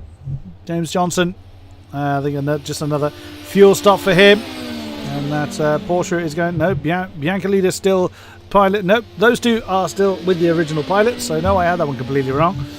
But I think we're likely to have some more driver changes coming along pretty soon. So it looks like the drivers are kind of doing an hour and a half to 2 hour stints. That's absolutely fine. That makes sense. Nice. If you've got the amount of drivers in your team to be able to break up the driver stints to that kind of degree, that's kind of a nice even balance of the load. Yeah, it does balance the load nicely, and obviously 2 hour stints. That's kind of what I would expect to see, because you see 2 times 24, obviously, you know, that's not what you're doing. You're doing 2 hour stints. You're going to see 12 pit stops, you know, and obviously each driver's not going to go, each driver's not going to go for that much per se, but, you know, obviously they'll have more pit stops than 12, so if they can bear it in about 2 or 3 hour stints, so, you know, if each driver were to do 40 minutes and they'd end up possibly doing 4 or 5 stints before they come in to swap, and that's probably, it's predictable, but of course it's endurance racing, you never know what's going to happen, and things can go out the window if you suddenly take damage, and we've seen teams change their strategies on the fly when they have taken damage and come back to get great results out of it. So strategies are there to keep you as a guide rather than as an absolute rule in these long races. You know, they're there, but anything could go wrong. Absolutely. You know, when you've got a race of this length, you're not just completely bound to a pit stop strategy very early on. You know, in Formula 1, for instance, you're bound to a 2-stop strategy if you pit on, I don't know, lap 9 out of 50. So, you know, something like that is a much more difficult thing to try and adapt on the fly, whereas endurance racing is much easier to kind of shoehorn a different strategy in as and when. And we do have Dennis Lind has come out for Frederick Schroeder. Yeah, that's a change as well. Lint for Schroeder as well, and that is going to be an interesting one. 21st place overall is Schroeder, of course, and Frederick, let's see what he can do. And well, of course, we know how good he is as well. Another very capable driver, but Lint out the car. That is obviously his stint done. It would be great if at some point we could get a word with him. In fact, I'll have a word with him and see if we can. Go for it. That would be great to speak to the veteran once again. Of course, that with Dennis Lind's earlier problems, that gives Schroeder a lot of work to do. But exactly as we said before, still a very long way to go as we come to the conclusion of hour number 2 out of 24 in this particular race. Jimmy Broadbent still leads away now by 13.5 seconds in the Nissan. As Anthony Jans comes in, he's in 11th position. Could well be a driver change for him. And Marcel Offerman in the Corvette is also coming into the pits in the checkered Corvette. We'll see if they... And we're seeing a flurry of pit stops then in the LMP2s. Shane Burke, Kieran Parkin and Vincenzo Capella all coming into the pits. And of course Capella and Parkin, we know, have had that incredible battle. So this could be interesting. If they're due for a driver change, but they've been stuck in a battle for a very long time, they may opt to just continue. It would generally be unwise if you've got a strategy to follow, as Marcel Offerman comes back out. Then a pretty short splash and dash for him. Who else are we looking at then? I'm just looking to see whether we're going to change driver in those that are in. Jake Hall is now back underway. Yes, Peter Grout comes in as well. Capella hasn't moved. Parkin has though, so Parkin's had a much shorter stop than Vincenzo Capella is actually still stationary. So that's a much longer stop for him then. So that battle he's been having with Kieran Parkin has pretty much dissolved for now. Of course, that could completely change. Matt Richards also comes in for car 44. Into his particular pit box, and now Vincenzo Capella gets underway. Go on. Oh, I was going to say he came very close to overshooting his box there. Oh dear. Yeah, almost ran into the back of Grau, and well, that would have been a disaster if he had. But gets in and gets into the pits, and we're watching Hall, Grau, and Richard see if there are any driver changes. As well as that, we're also watching the Sim Dane. We've just welcomed into the broadcast booth. We do have Dennis Lind here for us for a chat with us after that big stint of his. He's just done almost 2 hours, Dennis, and you've put yourself in a decent position, all things considered. Yeah, well, we cut it around 40 minutes short because we have these anti-cuts which are a bit strict in a lot of places, and I had one unlucky one which basically caused the last stop and go. Coming through the chicane, there was a bit of a spike in the server or something. I was in the middle of the track and I got a cut track, so it was a bit interesting to see. So yeah, we've been quite unlucky. Start of the stint was pretty good and pretty much all the way through first stint. Managed to pull a good gap, and I was about to pass a GT car, and I sort of... You know, the thing is that when you start braking too early for a corner and you sort of compromise it, you sort of forget when and what the speed is on the apex, and I did that completely. So I had a bit of a brain fart and went into the wall where we lost the front end, but it's still a long ways to go, so we'll see. Yeah, obviously, and you had that problem as well where you lost the front end coming into Indianapolis as well. We just got it a bit slippery there, a bit wrong into Indianapolis. I mean, it happens to the best of where it does, but that put you back as well. But you're fighting back nicely now. Frederick Schroeder in the car, fighting back at the moment, trying to catch the likes of Karsten Wilhelm, who's just gotten in for 3 wide. Actually, that's one of the cars we were watching. So Karsten Wilhelm in for 3 wide, yeah. But trying to catch them now, trying to catch back up to the leaders, and there is still 22 and a bit hours in this race almost to go. So you've still got a very good chance of winning this. Yeah, I mean, we were almost, well, we were actually, in fact, a bit over a second a lap quicker than the next quickest car on track. So I'm not at all, how do you say, knocked out by this. So I think we're still in a good place, and I just felt like I had to make it a bit harder for the guys. So we'll have a good rest of the race for sure. Yeah, indeed, and yeah, obviously, you know, a bit disheartening having the mistake, and I'm sure Chris knows that, having seen drivers make mistakes as well throughout his commentating career. And I wondered if you had any questions for our Lamborghini Super Duo champion in the booth here. Oh, you're gonna point it out. I mean, you mentioned that obviously you're still remaining fairly confident of a decent race, despite the fact that the problems you've had early on. How confident are you that of Frederick's performance? You know, his name, of course, speaks for itself, but you know your fellow drivers, of course, better than most. How confident are you on Frederick's ability to kind of close in the gap that he now faces? I'm very.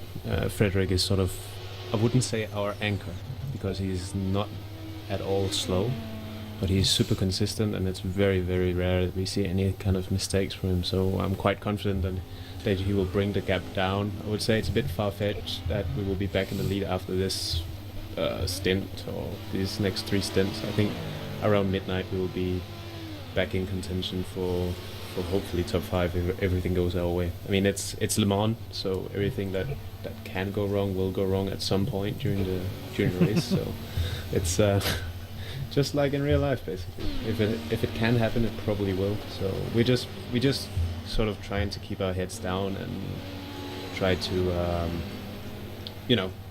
try to do what we've done in practice. Just keep pushing for laps, and yeah, I think it will be all right. Excellent. Well, consistency is always more important in endurance racing than outright pace. When will we see you back in the car? Hard to say right now, because Frederick will do. I mean, the minimum we can do is 3 stints in a row, because we do not want to change tires without reason. So, sure. It will be around 2 hours and 40 minutes before anyone else goes into the car. I'm not sure that I will, but it's a probability. Yeah. So you're not necessarily approaching this with a "I will be in the car at 2 a.m."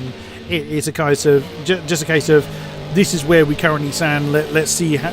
But it's more kind of judging it by how everything feels, as opposed to a rigid schedule. Is that fair to say? It is, and I think especially now in the beginning of the race where it's only me and Frederick, I think it's fair to say that we will just share the stints between us. Like, there's no reason to drive more than 3 stints in the start of the long race here, because you don't get fatigued like you do in real life by the body and the heat and all that, but your head is still under the same sort of strain. So it's very important to keep your energy at a certain level, and you just start making mistakes when you've driven for too long, and mistakes are not welcome. Yeah, it's something we touched on earlier, where driver fatigue can really creep in, exactly as I say, not necessarily in a physical sense, but certainly in a mental sense, where, you know, if you're in for too long, one mistake and the barriers will greet you with open arms with fairly disastrous impact. So you're pretty confident with the practice you put in that you've got that sort of thing under control. It's difficult to say, of course, so early in the race. There's so many things that can happen, but you've got it in that. You've got the contingency for that, you feel? Yeah, I mean, we've done everything we could in practice. We've tested pretty much every scenario, but like I said earlier, you can't practice for everything, and you can't practice for everything in Le Mans. There's a lot of factors that you cannot test, like, because it's a 24-hour race. The car's never gonna. One single car is never gonna run for 24 hours in practice. So we've taken all our sort of things in equation that can happen and what we expect to happen during the race, And apart from that, it's really hard to say what will happen. But Sure. I'm sure the guys will pull through. We've already had our share of mistakes, and I take that on me. And I'm sure Frederick and Joachim will come on later. Will do a splendid job. I've always said that even the greats can make mistakes, so no one is invincible to it. But thank you very much for your time there, Dennis, and we look forward to seeing you. You say you'll make that decision later, but we look forward to seeing you in the car at a later time. All right, Chris. Thanks for having me. Thank you. Excellent. Second interview here as well for you, Chris. No rest for the wicked today, because we have Riccardo Cavazzari as well joining us from Ajira Racing as well in the GT category. Welcome, Riccardo. Thank you, and good evening, ladies and gents, as usual. How you doing? It's not quite evening here yet, at least, but we're doing fine. We're doing okay, and well, unbelievably, we have another interviewee as well, potentially, and Ed Trevelyan Johnson. We'll get to Ed in a minute because we have Riccardo here, and Riccardo obviously in the the Ajira Racing GT car at the moment, the 99 and the well, technically you have two cars, the 73 and the 99, but you're a driver in the 99, and you're currently leading the GT category. You can't do much better than that. Yeah. We are not, are we? Yeah, I think I managed it for a good start. The plan was to try to jump on the lead as soon as possible, and the sweet spot was, preparing the attack immediately at the Rouge corner, have a better exit, and it was okay in the end. And then I just managed to put down my pace. I felt really strong immediately after the restart of the server with green track. When I saw how much it was easy for me to stay in the window, I said, damn, I got a good feeling for the first stint. And I just had to find a sweet spot with the brake balance setting mainly, honestly, which was affecting my pace quite a lot. I could have done a bit better, I think, going down to the 55 high on the first stint, but my tire wear wasn't so proper. So for this reason also we decided to carry on pushing for two stints instead of looking after the tires, and just try to double at the beginning to see how much was the difference between old tires and brand new tires. As this, instead of trying the tripod, as I had like 20-second gap on the second car, now let's say I've invested that gap to let's say a bit opportunist, and leave the other guys showing me how is the pace on the triple, and getting info from there. We will decide how to carry on the rest of the race. It's like what Dennis just finished to say, and I agree totally. You can't really test what is gonna happen. Also, the condition may be different, so your tire wear or whatever may be different, and in the end you always have to do your consideration, while you're racing, and nothing more. Yeah, very much so indeed. And to go to Ed Trevelyan Johnson, since he is here waiting with us. Ed, pleasure to have you here, of course, as Hello. ever, and great to have you here, of course, team manager of Zancho Simsport, who are third in class at the moment with Olivier Forward. I don't think we are anymore. Yeah, not anymore. We're third in class then, with Olivier I don't know what's happened. He's coming into the pits there into 30th overall now, and making a wait for the stop. But we're running quite well.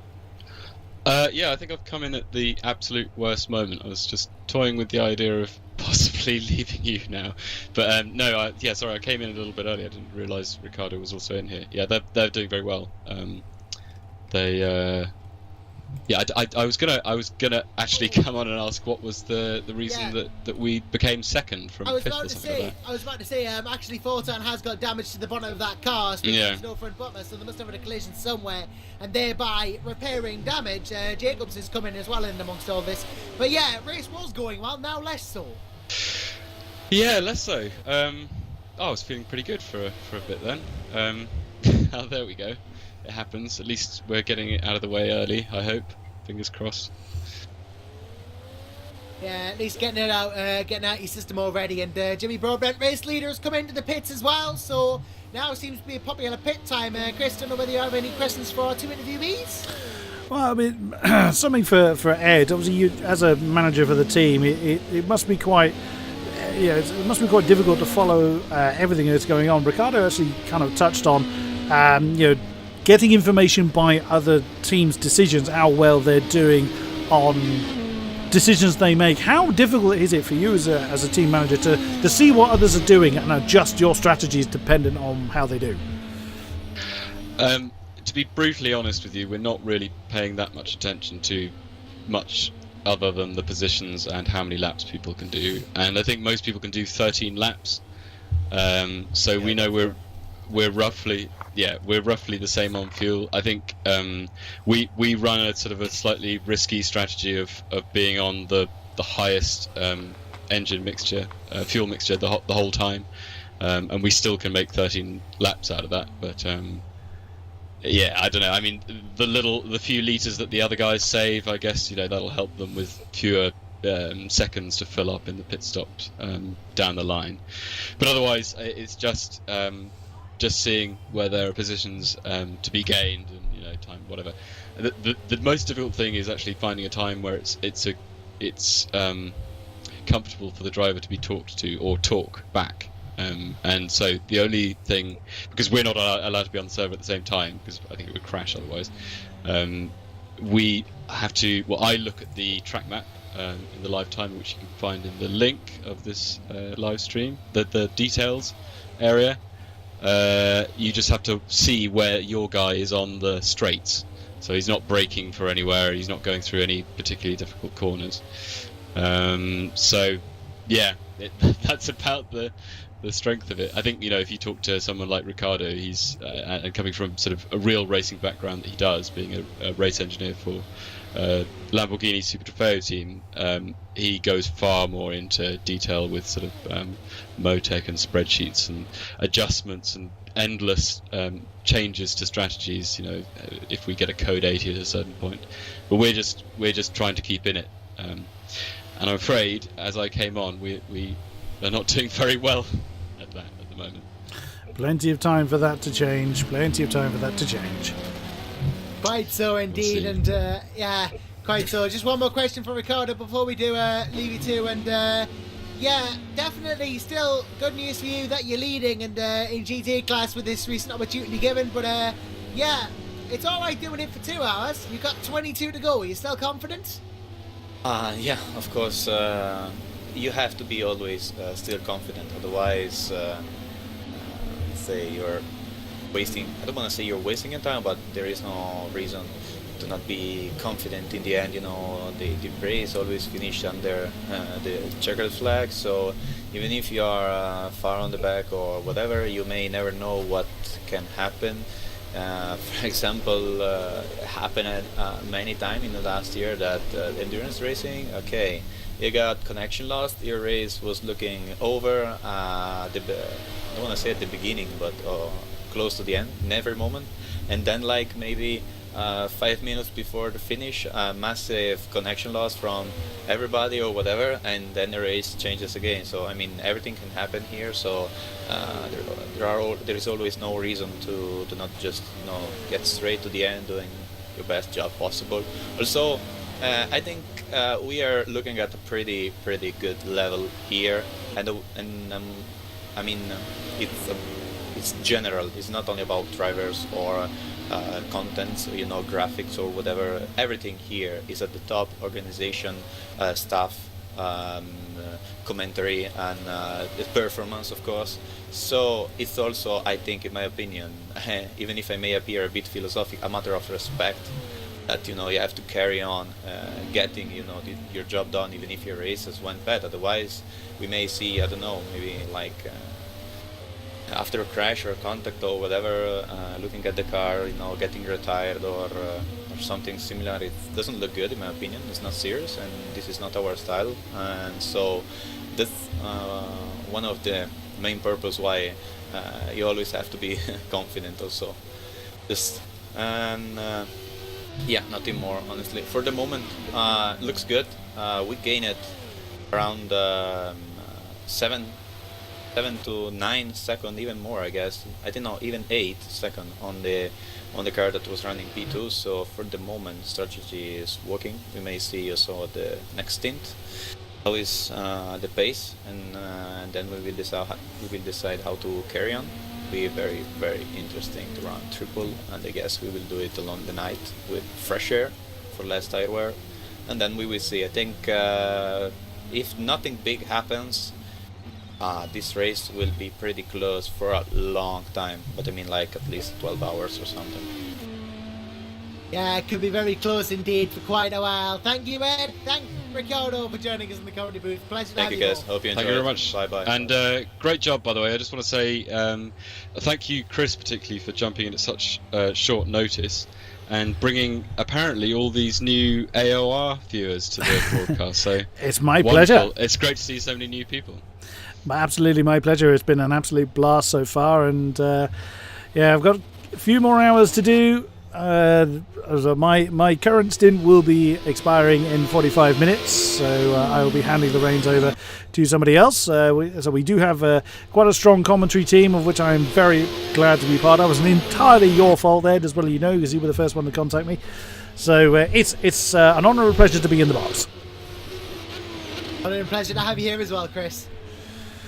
Really is, and well, indeed, stint lengths, of course, are something that we commentators must adhere to too. It's not just the drivers. We've got our own stints for this broadcast, as Chris Buxton rightly says.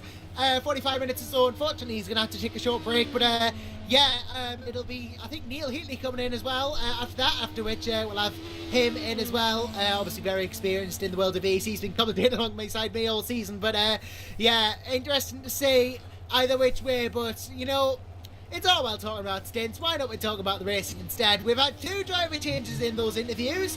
Marcel Susnik has come into the Black Hawk in the 8th position in LMP1, and Niki Jakovic into the Virus, the number 1 car, in 7th place. And Niki Jakovic, the Bosnian, certainly knows how to drive this car to its limits. We've seen him time and time again get in that car and perform miracles, and I'm sure here at Le Mans it's going to be no different. He's got a lot of pressure on his shoulders as you know, these 2 drivers that have not long joined the circuit have you know, each other for company as well by a very short margin. And Ed's probably not going to be happy to know that Olivier Fortin is still in the pit. He's been there for a good 3 laps now and still hasn't moved in that Corvette. So that has gone horribly wrong for car 77. So, but that is the nature of the beast. But one thing I've been keeping an eye on is Milan is still out. So it was quite a while ago when, yeah, pretty much the entire LMP1, I think with the exception of Stephen Bailey, it was a while ago when they all came into the pit, and Borja Milan still hasn't come in. He's been losing half a second a lap or so over Jimmy Broadbent, because Jimmy's got absolutely no one near him. But it's interesting that Borja Milan is still going. I'm surprised he's managed to stretch it out so long. Yeah, I am surprised as well, to be honest with you. It is surprising that he's actually managed to stay this long. Because usually it was in a couple of laps he'd come back in, but he has actually been out for a while now and been leading this race on merit, it must be said. You know, I thought it was going to be temporary change, but they've actually managed to hold out quite for a while here. Well, so props to them, you know, it's good to see them leading. I mean, they are losing time, but ultimately leading the race, that's what's important. Absolutely, and he's had no one around him, so he hasn't had to jump out of anybody's way.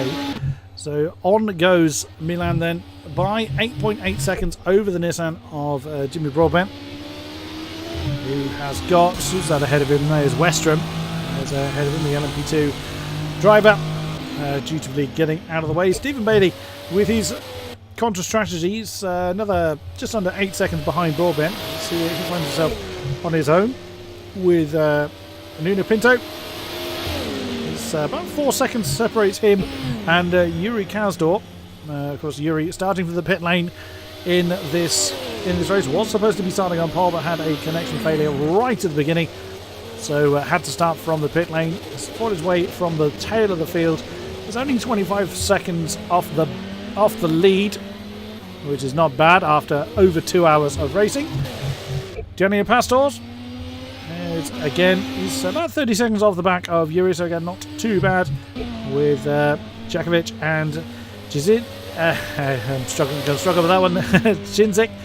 7 and 8 in fairly short succession. James Johnson rounding out the LMP field in 9th.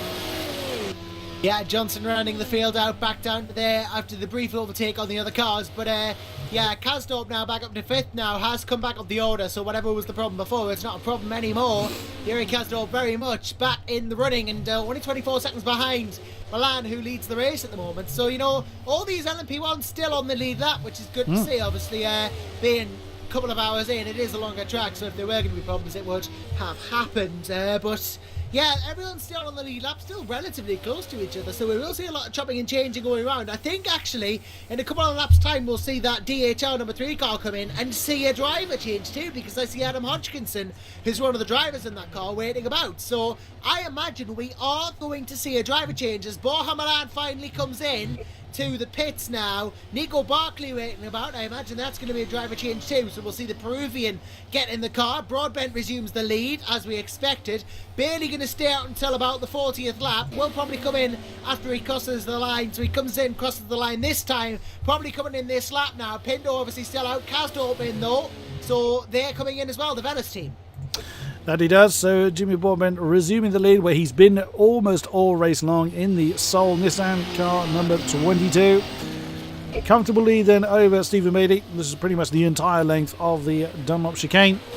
So it's not a lot in endurance racing terms, but it's certainly comfortable enough not to have to defend from anybody. Jake Hall comes in as well. So that is car 28 coming into the pits. And Daniel Pastors is in as well, along with, again, Bianca Lila in the Porsche. So we've got a few pit stops for that team as well.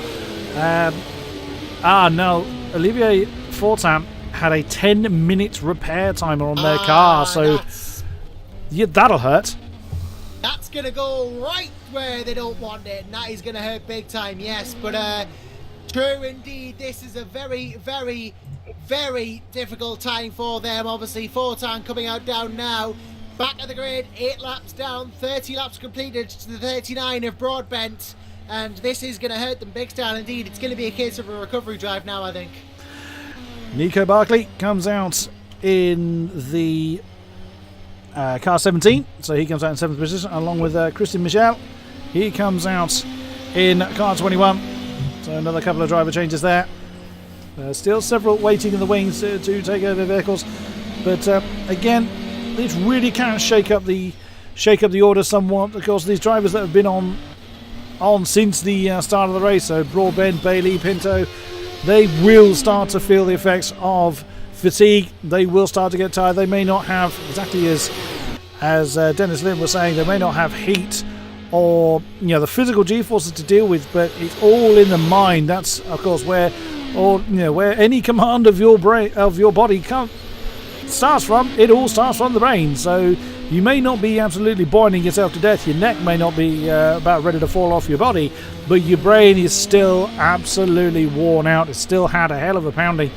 It's not just the race time as well. Those that started the race would have had the warm-ups of the practice what happened beforehand. Those that are about to step into the car have only had day-to-day life to deal with before this particular point. Some of them may have only just got out of bed for all we know.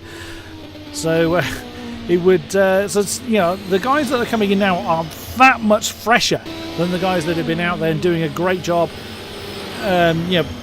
doing the laps, getting the times in, and that can make such a massive difference. It can make a huge difference indeed, and someone who knows about making a difference is Thomas Jacobs, who joins us in the commentary box now. Thomas, welcome to the commentary box once again. Of course, the Flatline racing driver in the 31 prototype. Formerly a 2-car entry, but dropped down to the P2 earlier in the season. Now just the prototype team. And of course, Thomas Jacobs got moved up. Mark Fuller in the car now, obviously. But you're doing an alright job at the moment in that Flatline car at the moment. Not massively far up the order, if we must be honest. But you're still 9th place at the moment, and that's okay. Firstly, hello everyone. Hope you're enjoying the race so far. It's been rather clean. I think this is the cleanest start to Le Mans we've had, well, since I joined, and I joined back in season 7. I can't quite remember much of it, but Mark's in the car at the moment. We've decided to go on a bit of a different strategy than we planned yesterday. So we were kind of toying with different gear ratios. We thought about going with a lower gear ratio. Means we could only do about 10 laps per stint. And then I think last night we kind of decided as a group, let's just raise it up a bit, get a bit more speed in the slipstream, hopefully. And now we can do 11.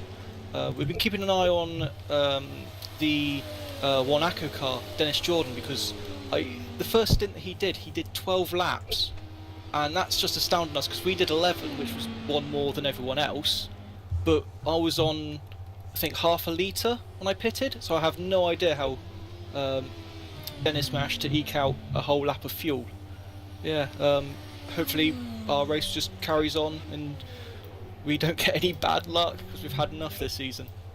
Yeah, don't jinx it. Yeah, hopefully you do get a good run here at Le Mans. We always wish everyone gets a good run, obviously, you know, with the biggest race in them all as well. And, well, obviously chasing down the likes of Carsten Wilhelm and Matt Richards, who are actually going at it at the moment for P16 and P17 overall. They're having a bit of a battle. But, yeah, you're trying to chase them down, and if anything does happen, you'll be right in the position, your team, Tom, to take advantage. Well, it's not my team, it's Michael's team. But, yeah, I think at the moment we're less worried about overtaking and more just sticking to our plan. As I mentioned, we're going a lap longer than everyone else, apart from the Wanako car. So we kind of think that in about 2 hours we'll be one stop less. We'll gain that time back near enough. But we're just going to stick to what we're doing, try and stay out of trouble, and just hope that Lady Luck comes our way. Yeah, we'll hope that there is luck for your way. I don't know whether you have any questions for Tom, Chris? I do. You mentioned earlier that you're keeping an eye on Dennis Jordan and particularly on how they're able to eke out their fuel. How difficult is it from a driver's perspective? You know, it's something I've mentioned before where you've practiced and practiced and practiced. You know the pace you've got. You know how far you can go. How difficult is it when you're keeping an eye on your competitor and you can see they're clearly doing differently? You know, whatever it is they're doing seems to be working. How difficult is it to just kind of keep yourself in the no, run my race, I need to just concentrate on what I'm doing, as opposed to trying to push that a little bit further to try and gain on those ahead of you? Well, it's quite frustrating because, I mean, Dennis was ahead of us anyway, but the fact that when I came to hand over to Mark, he was, I think the stop before he was 30 seconds ahead, then he pulled out 15. It's a bit annoying that he can do that, you know, 12 lap stints whilst also keeping the speed, because as a driver you kind of want to push every moment, you don't want to hold back, and when you have to stick to your strategy and try and hit, you know, 6.7 litres a lap, you have to sort of know you've got to compromise, and that's something no driver wants to do. You just want to drive as fast as you can without giving up anything. And of course, having to fuel save, lift and coast, you give up a little bit of time. You just got to try and find the right spots to lift and coast without losing anything, and that's the tricky part. Yeah, I've just seen actually, you just gained a position in all this. Mark Fuller's just gone up a place because Carsten Wilhelm had a spin at Indianapolis after being tapped by the 44, and then couldn't quite get through the block Fuller. Fuller went through and got the position done, so nicely placed. Right place, right time. Well, I guess if only there was a time to do it, you know, do it while you're here. But interesting times at least. Thank you very much for joining us, Tom. Great pleasure to have you with us, and best luck for the rest of the race. Yeah, thank you very much. I look forward to listening to the rest of the broadcast. Quite so. Thank you, Tom. Yeah, thank you very much. Well, we are 145 minutes into this race now, and I have to say, Chris Buxton, the sky does not look as blue as it did at the start of this race. Absolutely not. It looks like there's some clouds in the air, so these guys could potentially be facing a little bit more work to do. I'm looking at Carsten Wilhelm still nailed to the back of that green car of Mark Fuller. He had to actually back out before Tetra Rouge, otherwise he was going to slam into the back of Mark Fuller. Another driver change that happened whilst we were talking was Stephen Bailey has handed over to Adam Hodgkinson. That guy is now in 7th place, just coming past Frederick Schroeder. So Stephen Bailey finally finally handing that car over, but there's still quite a few drivers that saw the green light that are still in their cars, amazingly. Yeah, a lot of drivers in for the long haul here, most notably Broadbent, Pinto, Johnson, another one as well. These guys have been out for 2 and a bit hours now. Really will be starting to feel it in those cars at the moment, and well, if you stick around for a couple of minutes, ladies and gentlemen, you'll be feeling a bit of a new track reveal coming up. Obviously not quite yet, but in 3 minutes you'll have our track reveal. Just warning you beforehand, get the hype up. But yeah, these guys are going to be really struggling with the fatigue after being in for so long, and you know, you look at the guys like Broadbent, Pinto and Johnson, you know, they are going to be struggling now as well because they've been in for such a while. Yep, and again, they practice and practice, but you know, they're human at the end of the day. And talking to Broadbent, he's actually right behind Jans. Anthony Jans, he's just caught that LMP2 right the way through the Corvette curves. Now he's got 15 seconds, 27 Pinto, which Broadbent will be well aware of. Now he's just going to scythe past. But it's things like that when you're tired, when the concentration just eases off a little bit through no fault of your own. It's so easy to slam into the back of the car that you're not even chasing per se. It's not like he's Broadbent's chasing for position. Of course, he's leading the race. But with cars in such close proximity, it's so easy to miss the breaking point. We've been seeing this throughout the race, let alone at this stage, where drivers are really extending their stint. Unless Jimmy is looking to really extend a very long way into this race, but you would think that by now, the likes of him and Nina Pinto, and looking at the gap, he lost 2 seconds just by following through that P2 through the Corvette curves. As already mentioned, he's got the lead to do it with. But one mistake and their race could be very, very much altered. It could be, yeah. One mistake is all it takes to alter the outcome of a race. And Nicky Jackman's running very wide to the final 4 chicane as well. A key example of that, he's opened himself up to Marcel Nick there. And this is going to be an interesting battle between these two, between 3 and 4 for sure. And, well, speaking of interesting things, ladies and gentlemen, I think it's about time we revealed another of the season 11 tracks, don't you, Chris? Carry on. Indianapolis has already been announced. So, yeah, that's going to be a pretty amazing round 4 next season. So, yeah, fire away. Track number 2. Well, I tell you this. When I saw what this second track was going to be, my first thought was, what? My second thought was, oh. My third thought was, oh. Because really, it takes a bit of time to understand, but this one might just be a bit of a hidden gem, ladies and gentlemen. The second round of season 11 is going to be the 6 hours of New Orleans to be held at NOLA Motorsports Park. Well, that's going to catch a lot of people by surprise. Because again, any fan of endurance racing will have done a lot of hours in the popular places. Le Mans, Spa, Watkins Glen, things like that. But that's going to throw a real spanner in the works, where you've got a track that just doesn't have as much, I say popularity, I'm not meaning to mean an unpopular track, but just doesn't have the amount of laps run on it, then that is that could well really reshake the championship somewhat. Yeah, and I'm already seeing a lot of people surprised by that, and yeah, rightly so. NOLA Motorsports Park. I did not see that coming. Official content by Studio 397 as well, so we know it's going to be high quality, and I believe we're running the IndyCar layout. That's not being confirmed, that's just speculation, but yeah, NOLA Motorsports Park, second round of the championship, and yep, confirmed IndyCar layout of that as well, so there you go, NOLA, round 2 of the VEC. That is a curveball.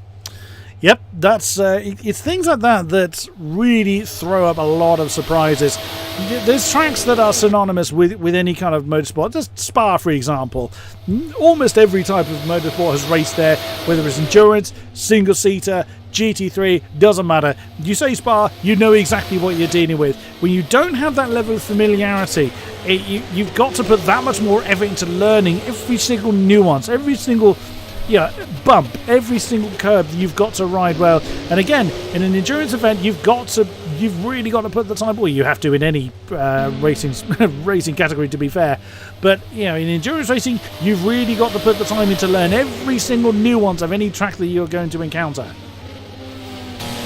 Yeah, indeed, and quite indeed. NOLA itself as a track is a very interesting one because of all the technicality of it. But you know, I was surprised as anyone when I saw that on the calendar. And you know, in reality, I think it's going to be great. I think it's going to be a fantastic race. It's going to be a technical challenge for the drivers, indeed. And well, as it stands, that is going to give drivers a lot of things to look forward to. Djakovic gets a bit of contact caught up between the other drivers and cars. The assistant trying to go for it, but he didn't quite get through. There wasn't enough space, but Nicky Djakovic, all eyes on him now. He's under serious pressure from the Black Hawk behind him. Yeah, it was Capella that was the LP2 coming into the pits there, and I think that just one of these things, a slight mistake, and suddenly your race is completely rearranged, and he's fairly fresh to the car as well, so that won't be fatigue. As they're coming past, that's 14 in the Corvette, they're coming past car number 77. But yeah, although Sinsic didn't really capitalise on that, if anything, he's lost time on Djakovic, so that's a little bit surprising. I thought he would have capitalised a bit more on that. We're seeing a few people in the pits. Then Johnson is in the pits, along with, although Burke's just come out of the pits, Vigento Capella, as he was just coming into the pits at the point that a little altercation happened with Djakovic. But to be fair, Djakovic is really starting to try and get the hammer down. He wants to try and pull away from Marcel, but he's been trying to do that for quite a lot of laps now. Yeah, he's been trying to go for it for quite a few now, and hasn't quite succeeded, unfortunately. But there's always an opportunity as long as there is a chance, and Marcel Sinicic is taking all the chances right now, because he needs to in order to get past Djakovic. He's going to try and pass Stefanic here, and Marcel, well, he's not closing in right now, but if he keeps concentrating and keeps pushing, he might do, especially if there is a mistake made from Djakovic. Johnson in the pits, as is Pizzo, as is Wilhelm. Well, Pizzo's just coming out, as is Schroeder. I imagine Alan Terzic is going to be in some capacity in and amongst all this. Usually a Night of Alex driver, so maybe going to be getting in the car that is now being piloted by Schroeder. Wilhelm out, Schroeder still in, so possibly James Johnson still in as well. They don't see anyone going to change for him, so yeah, a couple more drivers in the pits now as the race continues. Of course, we are now an hour, 2 hours and a half into it. We now have 21 and a half hours left to go. Yeah, Daniel Pisa took over the car number 40, so now back underway right in the middle of the LMP field. So Johnson still in that car. He's been there a while now, and Carsten Wilhelm, he's back on track again, so we've got some work to do. Jimmy Broadbent is I'm stunned that he's actually still going, but as someone in chat mentioned, if anybody is actually doing a triple stint, they could be in for 5 to 6 hours, which that in one stint to me sounds utter lunacy. But there was a reason why I go for the commentary box and not for the driver. So there was no way I could drive anything for that long and not just essentially just fall asleep and plough into the wall. Oh dear. Well, I tell you this, something that won't make you fall asleep. Eric Vestrom and Kieran Parkin, these two right side by side as we come into Indianapolis now for position as well. Seawolf versus Atlantic. Vestrom does not back out, goes for the brakes, Parkin gets past, and nothing that he could have done to prevent that would have done anything. Eric Vestrom goes through into the position, and he gets through nicely. Nice one from Vestrom indeed. As well, welcome to the broadcast, another fellow Jody. Get the Nuki Brood out. It's Nick Newcomb. Hi guys, how you doing? Just popped over from Division 3. I've heard a little bit of your broadcast, been keeping an eye on Division 1. Doing a great job, well done. Oh, thank you very much, Nick. Pleasure to have you here. Obviously, the race director in Division 3. Just thought we'd wonder how things are going over there. It's going well. The racing's close as you would expect when you go to the Endurance Championship. Doesn't matter which division you are in. We've got a few interesting makeups going on at the minute. What I thought Feeder, after taking pole, would actually lead out, but Pushwater in the lead. They've got a 26-second gap over Feeder. We've got Konrad Zabricic in there, and SimHQ making up third position a couple of minutes back now, and Tobias Lang, but Ivan Rico in the Pushwater Racing is leading the race overall. The main big battle in Division 3 is in the P2, where you've got 5 cars with potential to take the championship. At the minute, the guys who are actually leading the championship are actually leading the race. sorry, Nick, but that was a big slide from Marcel Sisnick there. Shows you how hard he's pushing to try and get that car closer to Djakovic's. He's just lost a load of ground as a result of that, and he's got to get this back on track now. But Matt Richards in the pits at the same time, yes, but that's not what we want to be seeing really for Sisnick. He just got a bit loose there. But yeah, do continue, Nick. Yeah, we've got Reborn Racers actually in the lead of the championship, actually winning the race at the minute. They're in the front, P6 overall. Lorenzo Risi still at the wheel, took the wheel at the start of the race. He's still there. In P2 we have got Luca Rodelli, Scuderia GT Italia, and in third place is Satellite Racing with Ryan Walker still at the wheel after taking the start.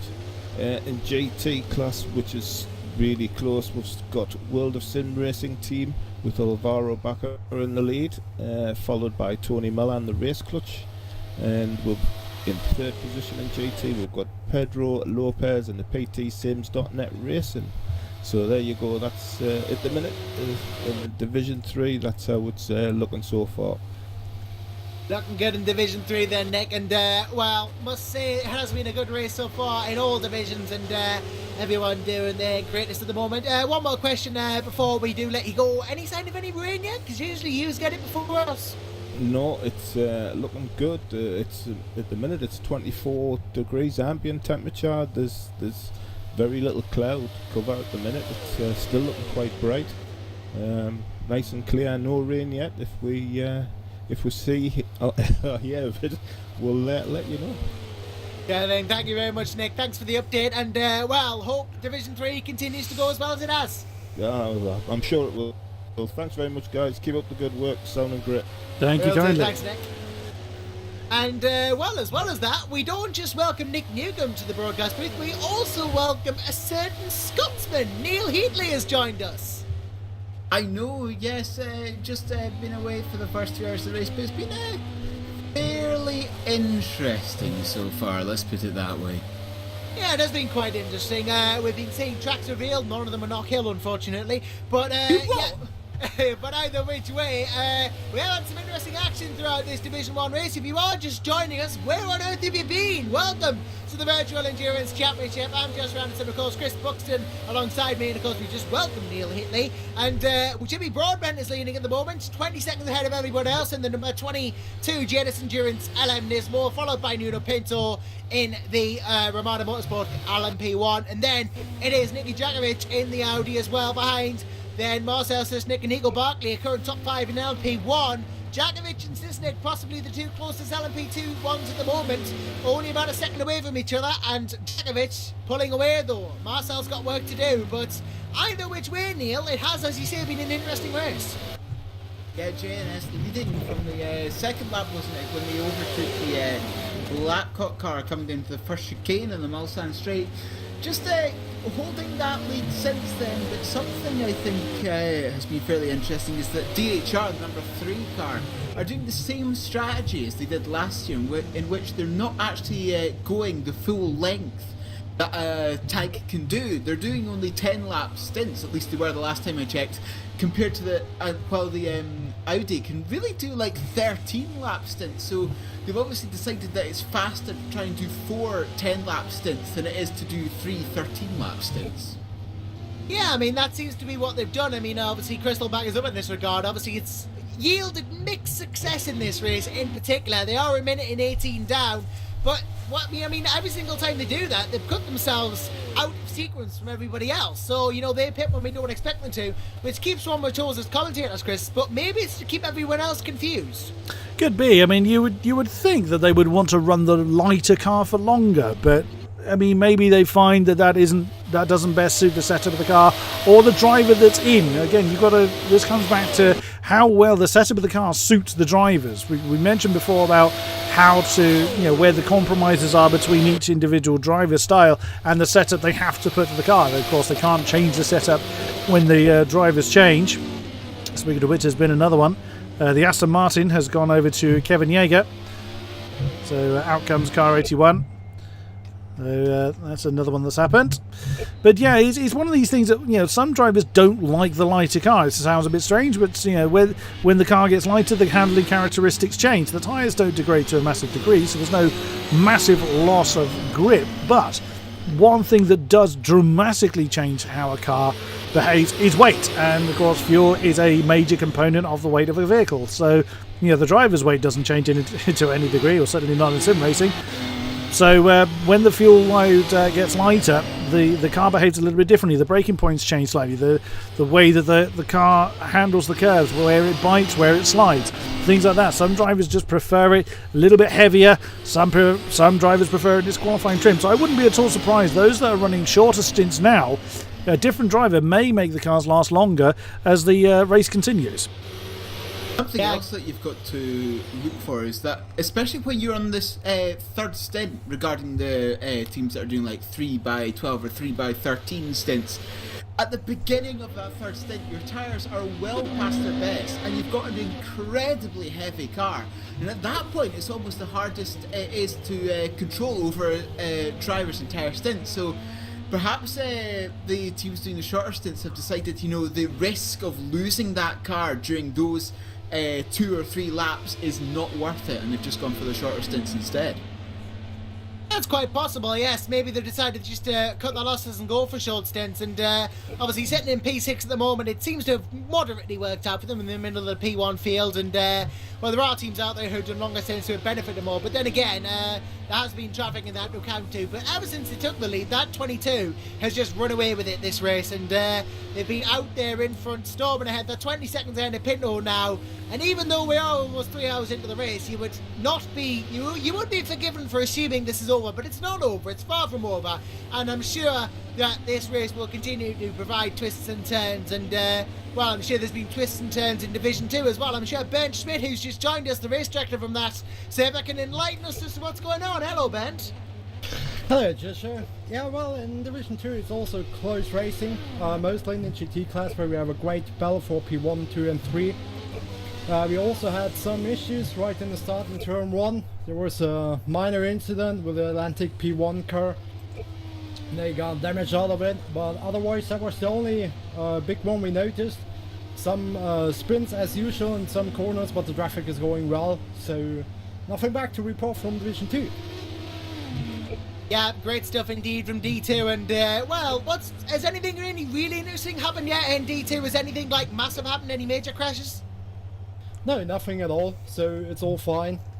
Also the prototypes are really respectful against the GTs from what I can see, so no aggressive moves there. So from this point I would say when it goes further on this way, then it could be a great race in Division 2. Yeah, indeed. And has any particular drivers' team stood out to you today then? Anyone really caught your eyes and thought, hey, they're impressing us? At least it's the top 3 in the GT, or at least it's the Richwood core battle, as the Richwood car is in the sandwich of the 2 core cars. So that's really interesting. All 3 drivers doing a really great job there, fighting really close against each other, but always fair.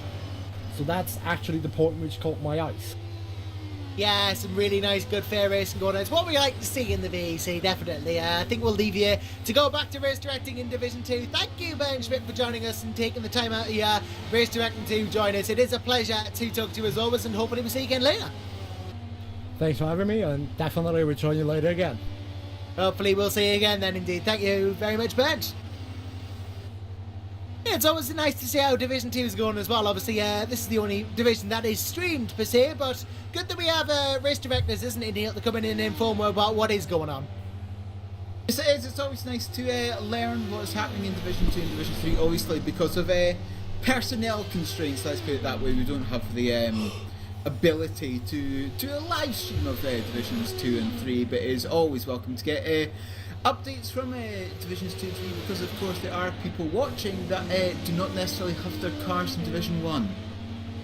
Yeah, of course, several people I know are watching along despite being Division 2 and 3 teams, but keeping an eye on D1 anyway, so always get to see that, and you're always welcome to watch our stream, whichever division you're from. You know, it's it's very much a celebration of all things VEC, really. And, well, I'm sure at the moment, at least, I was watching Jake Hall and Eric Vestrom. At the moment, Hall has a lot to celebrate about for pulling the gap to Vestrom out from danger zone, not so danger zone. Djakovic has a lot to celebrate as well in P3 because he's pulled away from Sisnek.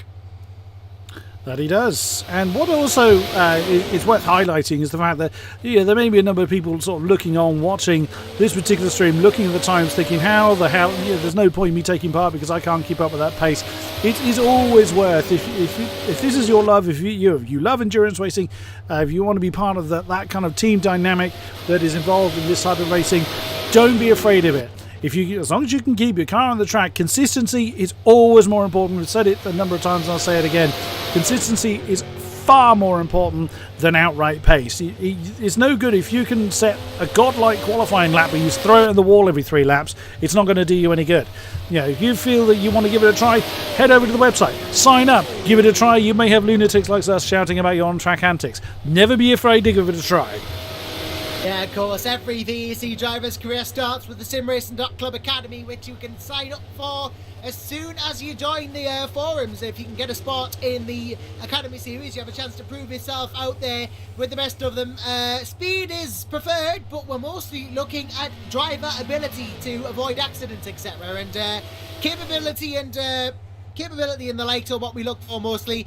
Do well enough in the Academy series, you get an SRC license 4, which is what you need to compete in series above. Of course, in the future, of course, you may want to start in the Virtual Le Mans series. That just got announced. The next season of that, of course, using the Indy Racers Mod, LMP2, LMP3 and GTE. Several different classes. Not all classes do all races either, so you got to pick and choose based on your strengths. But the Virtual Le Mans series is a great way into the Virtual Endurance Championship. And of course, Divisions 3, 2 and 1. Would be great to possibly see some of you guys in here in the future. And, well, maybe we'll see Neil Heatley, given he has his license these days. I do have my license for it, but unfortunately I'm busy talking over everyone as opposed to doing any driving. Yeah, and Jimmy Broadbent busy pitting as well. He's just come in now. 48 laps completed. I see Joe Ciampa ready and waiting in the box there. So I assume this will be a driver swap as they change the front tyres on that Nissan. He gets through front tyres faster than Neil Heatley gets the Ryan Brew, but quite frankly, Broadbent has been going at this for almost 3 hours now. I think even for him, this is probably enough. Nuno Pinto comes in as well, so he's copying the pit stop strategy. If nothing else, the back tyre is now being changed on that 22. The driver still remains as Broadbent, but like you say, he may well be choosing to call it a day. So Chinzik goes through to take the lead as Djakovic comes in. So no driver change as yet, so now fuel going into Jimmy's car. So it will be a pretty damn impressive effort from Jimmy if he does choose to continue. I wouldn't imagine he did with Ciampa waiting around anyway, because that's one of the drivers for his team. So Joe Ciampa, very capable driver in his own right, probably about to get in the car.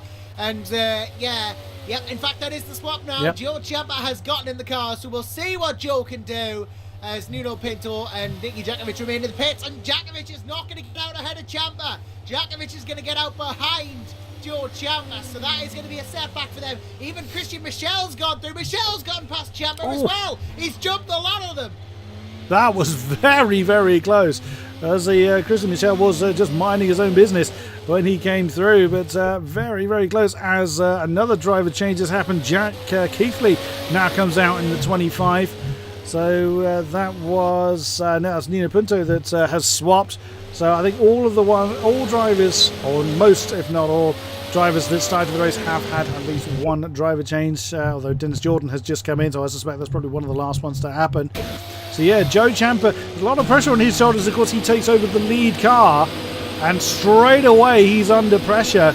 So it's quite a lot of pressure to, sometimes when you're coming into an endurance race, just to kind of warm you up as a driver that's coming in, you haven't had the luxury of the practice and the warm-ups. You're literally coming in as a driver cold. You don't necessarily want to come in straight in the crosshairs of somebody else, but sadly Joe Ciampa does not have that luxury. Nope, he's been forced right into the deep end here, straight up against Nicky Djakovic, and Djakovic is making a point of trying to catch up as soon as he can. In fact, look at the speed diff. Now, obviously, Ciampa's gone down the order, thanks to that driver change. We're seeing just how much that when that Nissan is not using the draft, just how much it can be caught up to with the amount of performance that's been applied to it. Djakovic, when he has the draft, just seems to be in a very, very strong situation as regards catching Joe Ciampa, and he seems to want to do it. Of course, in and amongst all this has put Marcel Sisnik in the lead for Black Hawk Racing as well. It was a fairly significant stop for Ciampa as well, so perhaps this is GNS out of the lead for the while. We will see. And also Joe Ciampa is catching Christian Michel as well. There he is, just ahead. So these three cars almost equidistant between one another. Michel just a little bit further ahead of Ciampa than Ciampa is to Djakovic. We know how well Djakovic is a defensive driver. This is going to be interesting to see how well he starts to attack. But that kind of delay that Ciampa is inevitably going to have trying to get past Christian Michel, of course, if he actually gets up behind Christian Michel to start with, that could compromise whether that car 22 resumes the lead. Now, of course, that lead was built up by Jimmy Broadbent to around about 20 seconds, give or take. But it's so easy to lose a lot of time, not necessarily 20 seconds, that's a rather extreme amount of time to lose. It does actually look like Christian Michel is starting to run off away from Joe Ciampa, so it could be that Joe's looking to just take his time a little bit, settle into the race rather than trying to push too quickly. Because again, you need time as a driver to kind of warm up and settle into a rhythm.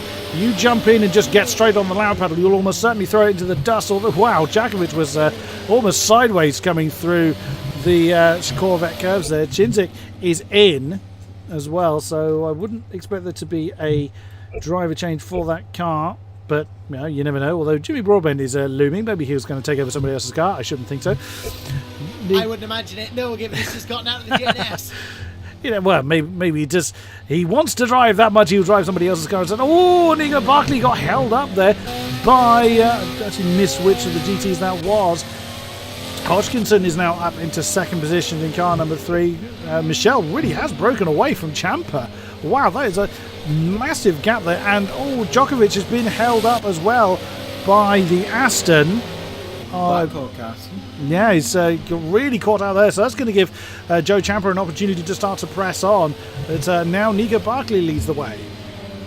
Yeah, Barkley the leader now in the Monaco. Once again, we find ourselves in tackle time as they lead once more. And Adam Hodgkinson 4.4 seconds behind. Michel a further 4.4 seconds behind him. Ciampa 3.3 seconds behind him. Now Djakovic only 1.7 away, and Tisnik 2.6 away from Djakovic. So Nicky really in the top seat at the moment. Jack Keithley, who's just gotten in the Ramada car in 7th. Of course, anyone who knows the sim racing will know exactly who Jack Keithley is, and he's very talented. We've seen him in a couple of easy races thus far for Ramada, and he's impressed us indeed. So we'll see what he can do at Le Mans. But at the moment, the aces are in the hand of the brilliant Bosnian Nicky Djakovic. Absolutely, but still got a lot of work to do. And Nico Barkley again getting caught out, coming through the second chicane there. That's one of the lead calls. Yeah, that's again. That's just unlucky. There's not anyone at fault. Shane Burke is coming into the pits.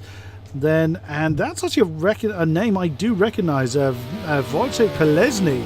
Now, I do recognise that name from a different racing series that I also commentate on, so I know how good he is in GT terms. So it'll be interesting to see how he does in Le Mans.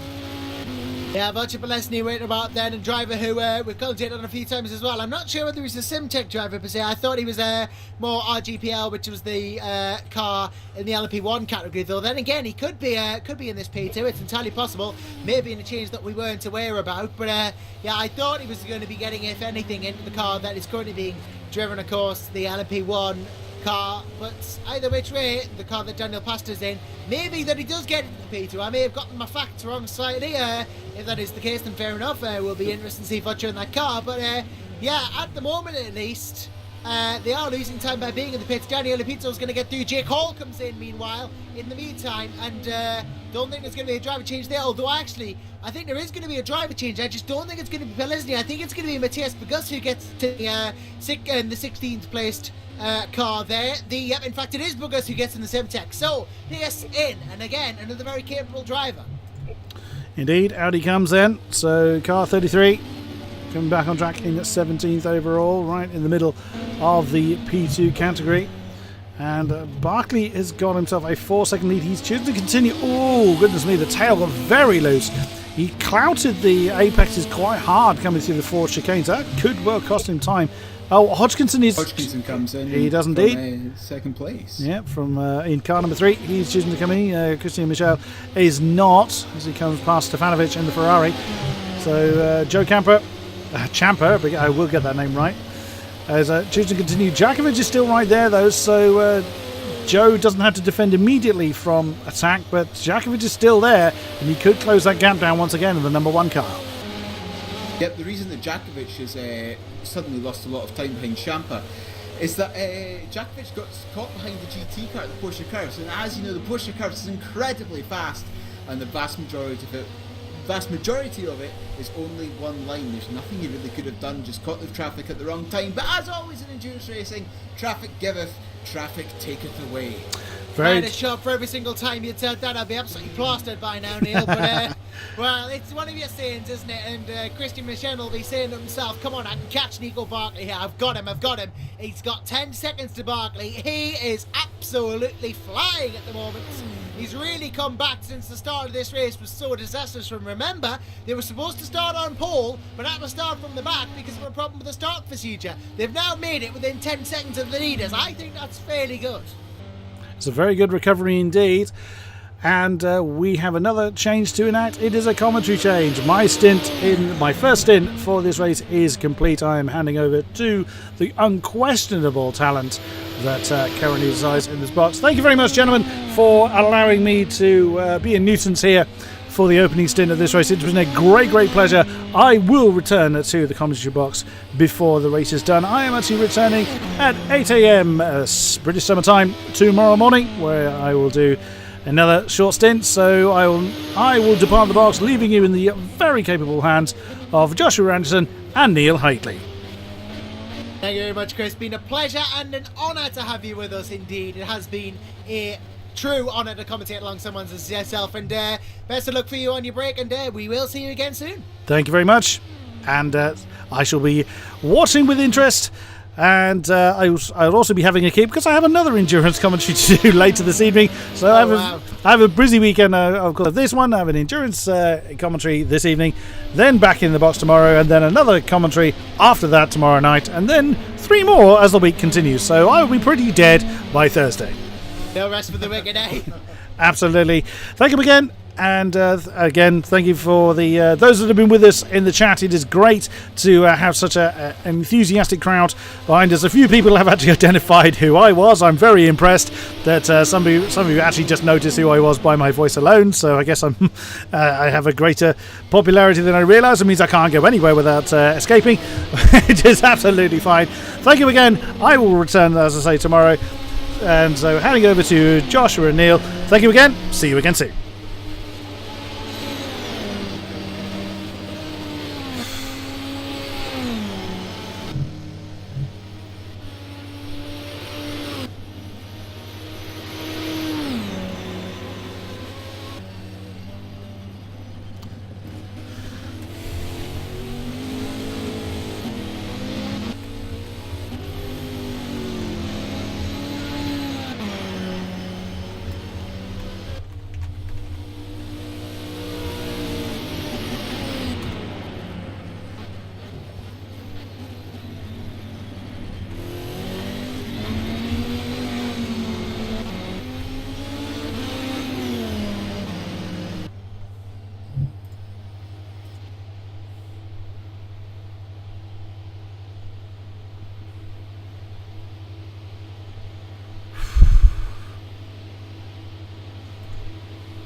first bird, Murray.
Daddy.